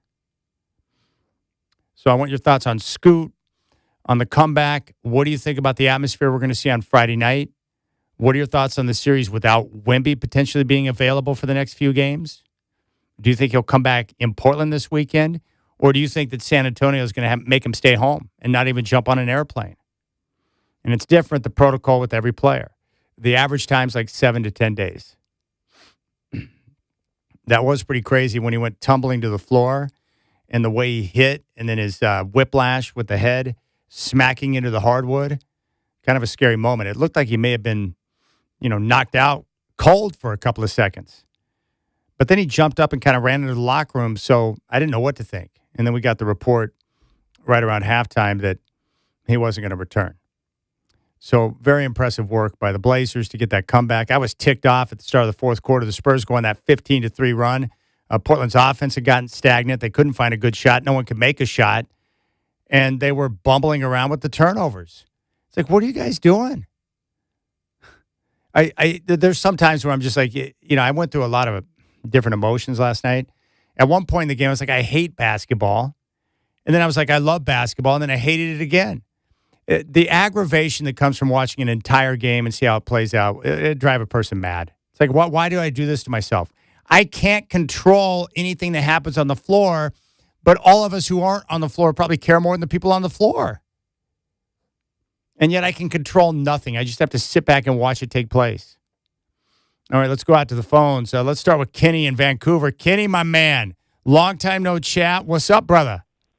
Hey, Chad. Good to talk to you. You too. Thank you so much for giving our boys a better than even chance to win these next two games. I'm a little disappointed in some of the other, people I listen to when I'm not listening to you, and they just act as if, maybe, we can get one or two of these, maybe. And I'm like, do you understand that we won 42 games with the third most injuries to team members during the season? That goes into the coach thing. Definitely Tiago should be the coach going forward, period. I'm totally with you there. Yeah, there's no question. He's earned it, right? And I'm all about, hey, I don't just want to hand anyone the job, Kenny. Like, I want my owner to go through an entire exhaustive search. But we've got a track record now where Tiago Splitter took over in a very difficult circumstance. He was brought in to be an assistant. The head coach was taken away. He was made acting head coach. And then So he's learning on the fly, but then he's got to adjust more because so many guys were out of the lineup, and he was able to do that, and he got the most out of two-way players. He kept things together until they started to get guys back, and then they started to play their best basketball down the stretch. And then you look at what they did in the play-in game with full health, and you see what they've done in the first 2 games here. I mean, clearly the guys are listening to him, and he's gotten them to play hard. But and what I'm excited about with Thiago is, this is his first year. How much better will he get as coach as he gets a better handle on everything? Great comments. There's no doubt about it. The players play hard for him. They believe in him as a coach. You can see it. They don't just go, "Oh, we're down, we can't do it." They listen to it. They come out and they start swinging, and they get back in games. And they're fighters for this guy. There's no coach out there. You bring in a new coach. All it's going to happen is you're going to redo a new system. Then they're going to have to get used to him. It's like starting all over again. I think things happen for a reason. I think Thiago was a perfect hire, and he's shown me plenty. On Scoot, what a fantastic game. This was his party, coming out party. It was the Scoot game in Blazer annuals going forward. Just fantastic. I think what's impressive is how hard the young man has worked on his offensive game. I don't necessarily I really look at him as a potential D. Johnson kind of guy, just a microwave guy who's going to come in with energy, can shoot the heck out of the ball. I mean, his shot looks so fantastic, whether it's going to the hoop, shooting the three, shooting the mid-range. His defense has got, he's making some impressive defensive plays. It was just a fantastic job by Scoot. And earlier you had a caller who talked about the guard situation, and I know you're going to address that. Hey, this is a good problem to have. It's better to have talent than not have talent. And 2 things out there, Jeremy and Shea are too good of talents to play like they did in San Antonio. I have a feeling Friday night and Sunday they are going to play fantastic. I'm going to be there for both of them, thanks to my daughter and ex-wife, who has been more than amazing towards me. And we are going to be loud. It's going to be electric, and we're going to show the nation, who seems to be buying into all the, crap that's been said about new ownership and stuff, and hopefully show the passion that this incredible pro basketball town's all about. And I hope that the new owner says, "Wow, now that's amazing." Thanks, Chad. You got it, Kenny. I appreciate that phone call. 503-248-0620 is your telephone number. In regards to that question about the guards that I got a couple of minutes ago, the Blazers do have an assortment of guards. They've got Dame, they've got Drew Holiday, they've got Scoot Henderson, they've got Shaedon Sharpe, and the list goes on. It's pretty obvious they're going to have to make a consolidation trade for a couple of different reasons. One, to bring more balance to the roster. Also, because they've got to clear out space so that your young guards can take over. Meaning more playing time for Scoot and for Shaedon. Definitely Scoot. And maybe Shaedon will be a part of a package because his contract is so team-friendly. Maybe he'll be a part of a package if the Blazers go big game hunting during the offseason. Now, I don't think they're going to get rid of Scoot, and I love Shaedon, but Shaedon could be a part of a package if they go out and look to bring in someone with more talent. A bigger name guy.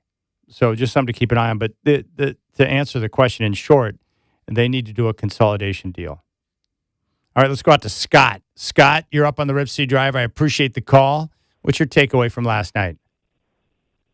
Hey, Chad, thanks for bringing me on. Yeah, I've been watching Scoot and the Blazers now closely for about 2 years that Scoot's been on the team, and it's great to see him have his breakout game, which it's been building up.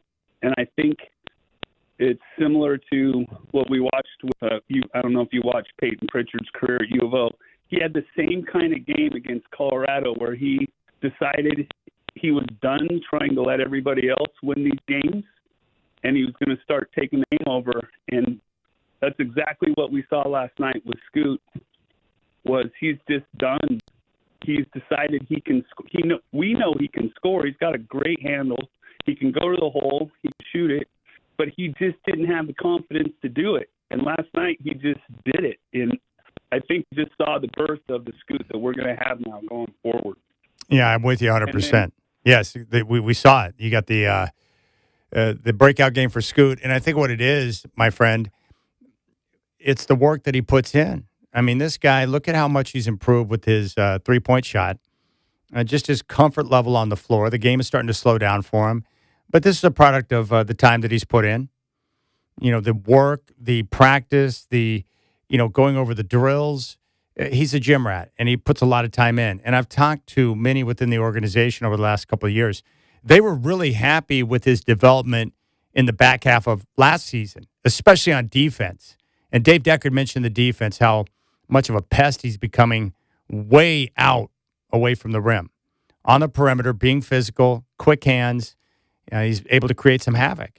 So defensively, we're seeing the improvements, but, the catch and shoot three, creating the three opportunity off the bounce, he's just getting more comfortable in those spots, and he's starting to make shots. And with that, the defense will have to respect it. They come out on him, and he can blow by him because he's so good and quick with the dribble.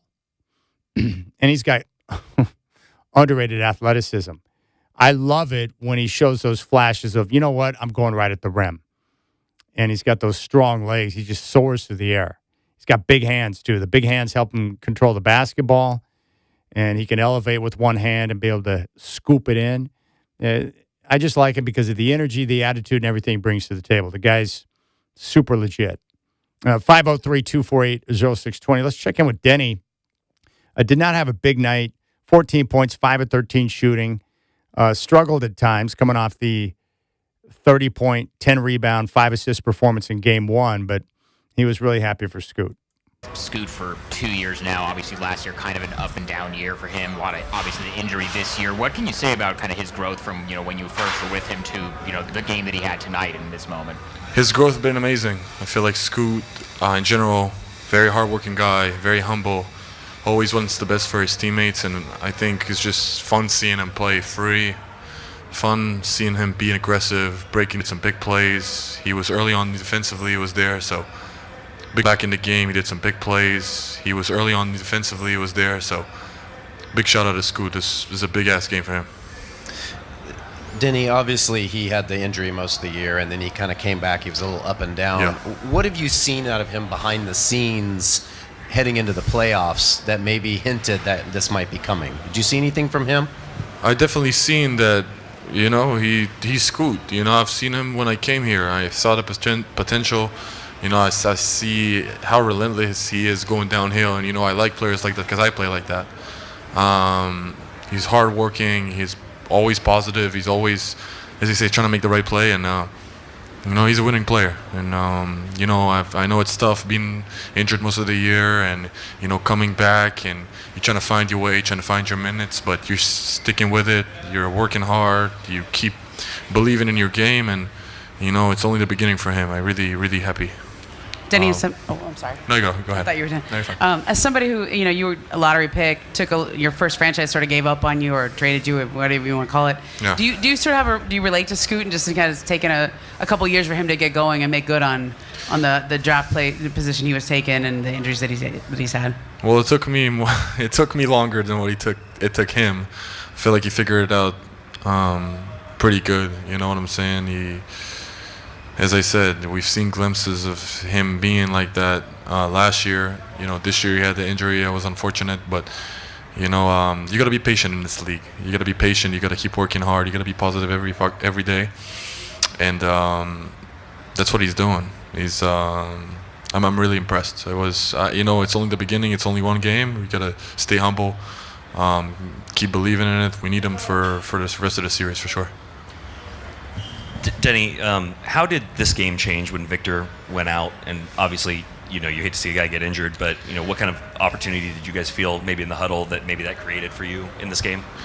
I feel like Victor is a good player, but I'll be honest. I think we did a good job on him in the beginning. Drew did a great job on him in the beginning. He was aggressive. He was shooting hard shots that kind of, I'm gonna say, kind of like. Their offense kind of got stuck at the beginning with him, so I feel like we did a great job defensively in the beginning, taking it out of the game, and then, hopefully he's okay. But we haven't changed. We're going to keep being aggressive, whether it's with him or without him on the floor. We're going to keep being physical, and yeah. Denny, you've been steadfast the last 2 days that you guys are not that far off after that Game 1 loss. Here you are, you've evened the series, you're going back home. Yes. There's questions about Victor. How would you describe where this series is at right now and where you guys are at as a team? I think we're in a, it's only 1-1. I don't want to, jump to conclusions, but, obviously one of their best players is out for now. We don't know what's going on, but regardless, we're focusing on ourselves. We're focusing on, keep playing our game, keep being physical, and a lot of people figuring out kind of the first playoff experience. So I feel like today was way better. Everybody was way more confident, way more comfortable, and we did a great job today. But obviously we're going back to Portland with our home crowd. It was going to be loud, and we love playing in front of them, and we can't wait to take the series back to Portland and back here as well. דני, מה זה אומר עליך, על המעמד שלך, כך שגם ביום כזה, יום לא גדול, בסוף הכדור המכריע הולך אליך ואתה ראש... All right, that's where I have to check out. When they go into Hebrew, I'm not an expert. Love Denny. The great thing about Denny is that even on a night when he doesn't have a big night, he doesn't give a flying rip. He just wants to win games. I'm very happy for Scoot. And much to what I said, he's around Scoot all the time. He knows the work that he puts in.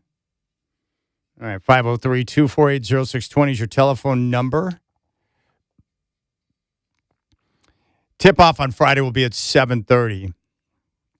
Sunday at 12:30. All right, still time for you to jump on board if you'd like. We got Hops Baseball coming up at 6:05. Sorry about that. I was trying to navigate some hiccups. Where'd that come from? Well, I'm on an adrenaline high right now. I have been for quite some time. Great workout today. Great game last night. I basically feel like $1 million. And that can all change with one game. That's how ridiculous sports are. I feel great right now. How am I going to feel when I wake up on Saturday morning? Am I going to feel like someone kicked me in the package because the Blazers lost a game they should have won? Am I going to feel great again because they're up 2-1?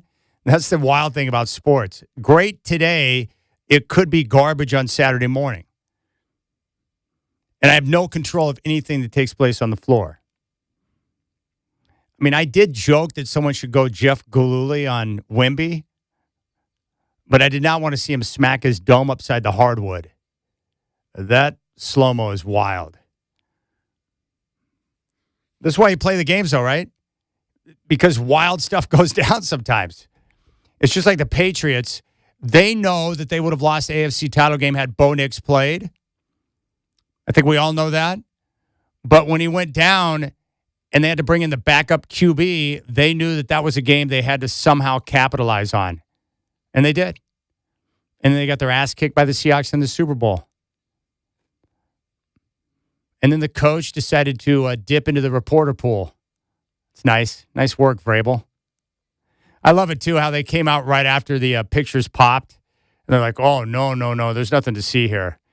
And then within a week, they were both either resigning or apologizing, saying they had long talks with the family. I'm sure that was a long talk. I'm sure that went really smooth, too. Excuse me, honey, why were you in a hot tub with another chick? And why were you interlocking hands with her? Oh, she's just an insider. Okay. All right, we'll keep things rolling. 503-248-0620 is your telephone number. I can't wait for Friday, man. I'm pumped. Show me your Blazer.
All right, great phone calls today. I do appreciate the interaction. I love these type of moments here in Rip City when we have a chance to celebrate moments like this. It's been a while, right? Losing sucks. You want my expert opinion on something? Losing sucks. But it's nice. Last night was a lot of fun, and I was buzzing just like all of you, and it took me a while to go to bed, and I woke up feeling good. Like, it's amazing what a moment like that. I just enjoy them. I've learned as I've gotten older to just enjoy those type of moments. They're great. Telephone number 503-248-0620 if you want to chime in. We got Hops Baseball coming up here just after 6 o'clock. And then tomorrow, Lamar Hurd is going to join me. He'll join the show at 4. And then Chris Burkhart is going to join me in studio the rest of the hour after that. So we'll continue to set the table and get you ready for Friday night. And, of course, we'll be paying attention to any of the ticker updates on Victor Wembanyama and when he might return. And I hope he does return. I want to see him. I was hoping to see him here at Moda Center. And he's a unique talent. And he went down hard. Jeez, it was hard. I don't know, face, chin, head. I mean, just the way he kind of whiplashed into the hardwood was amazing. 503-248-0620 is your telephone number. You can chime in. Still a couple of minutes left if you want to share your thoughts on what took place last night. And looking forward to the game on Friday night. For all of you who are going to be there, others are going to be around town, watching at home or at, bars. It's just fun to be able to enjoy this together. Now, let's go out and talk to Kevin. He wants to chime in. Kevin, I appreciate the phone call. You're up on the Rip City Drive. What's your takeaway from last night? Hey, my takeaway is with the way these guys have been playing, it looks to me like the Cardiac Kids 2.0. I think they're going to surprise everybody. Boy, I tell you what, I'm so excited. And you're right about the Cardiac play because they had that wild comeback against Phoenix in the play-in game, Kevin. And then last night, same thing. They got off to a bad start at the beginning of the fourth, and then they came roaring back. Bingo. Yeah, I'm looking forward to good things, man. Me too. I could do without the health issues that those type of games bring my body. Yeah, I get you. Yeah, I lost sleep last night too, man, but it was great feeling, like you said. A little more caffeine, power through the day, and look forward to Friday and Sunday, and it looks good to me. Yeah, man, it's going to be great, Kevin. Man, you and I are on the same page. I was tingling. I got the tingles with that game. And who doesn't like the little tingles? We all do. But that game gave it to me. And now I'm excited about Friday and Sunday. Yeah, and when in doubt, the caffeine is a beautiful thing. And we talk about Wembanyama and what happened last night being a gift from God. You got to capitalize on it. Caffeine would be another gift.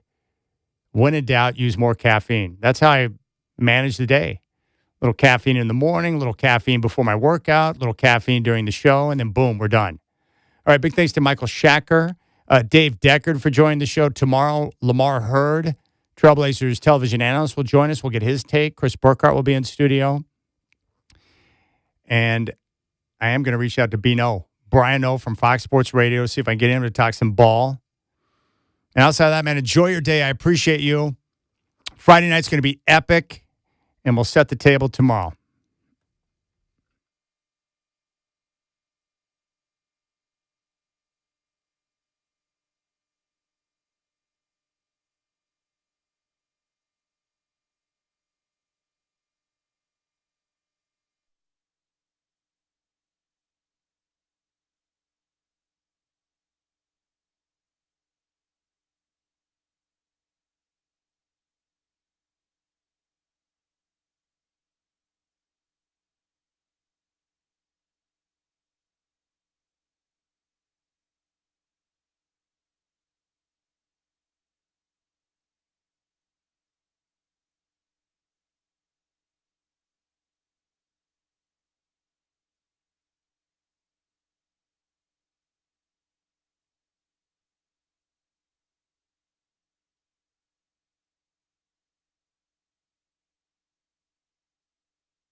Jacob had played 4 games with Salem Kaiser in 2016, but he didn't face the Hops. A lot of time at Double-A, a little bit of time at Triple-A. 1-2 pitch. Here it comes. Diaz swings, lines it toward the right field corner. Long run for Youngblood. Not going to get there. And it's over the fence. A 2-run home run for Lisbel Diaz. And just like that, Eugene regains the lead 5-3. An up.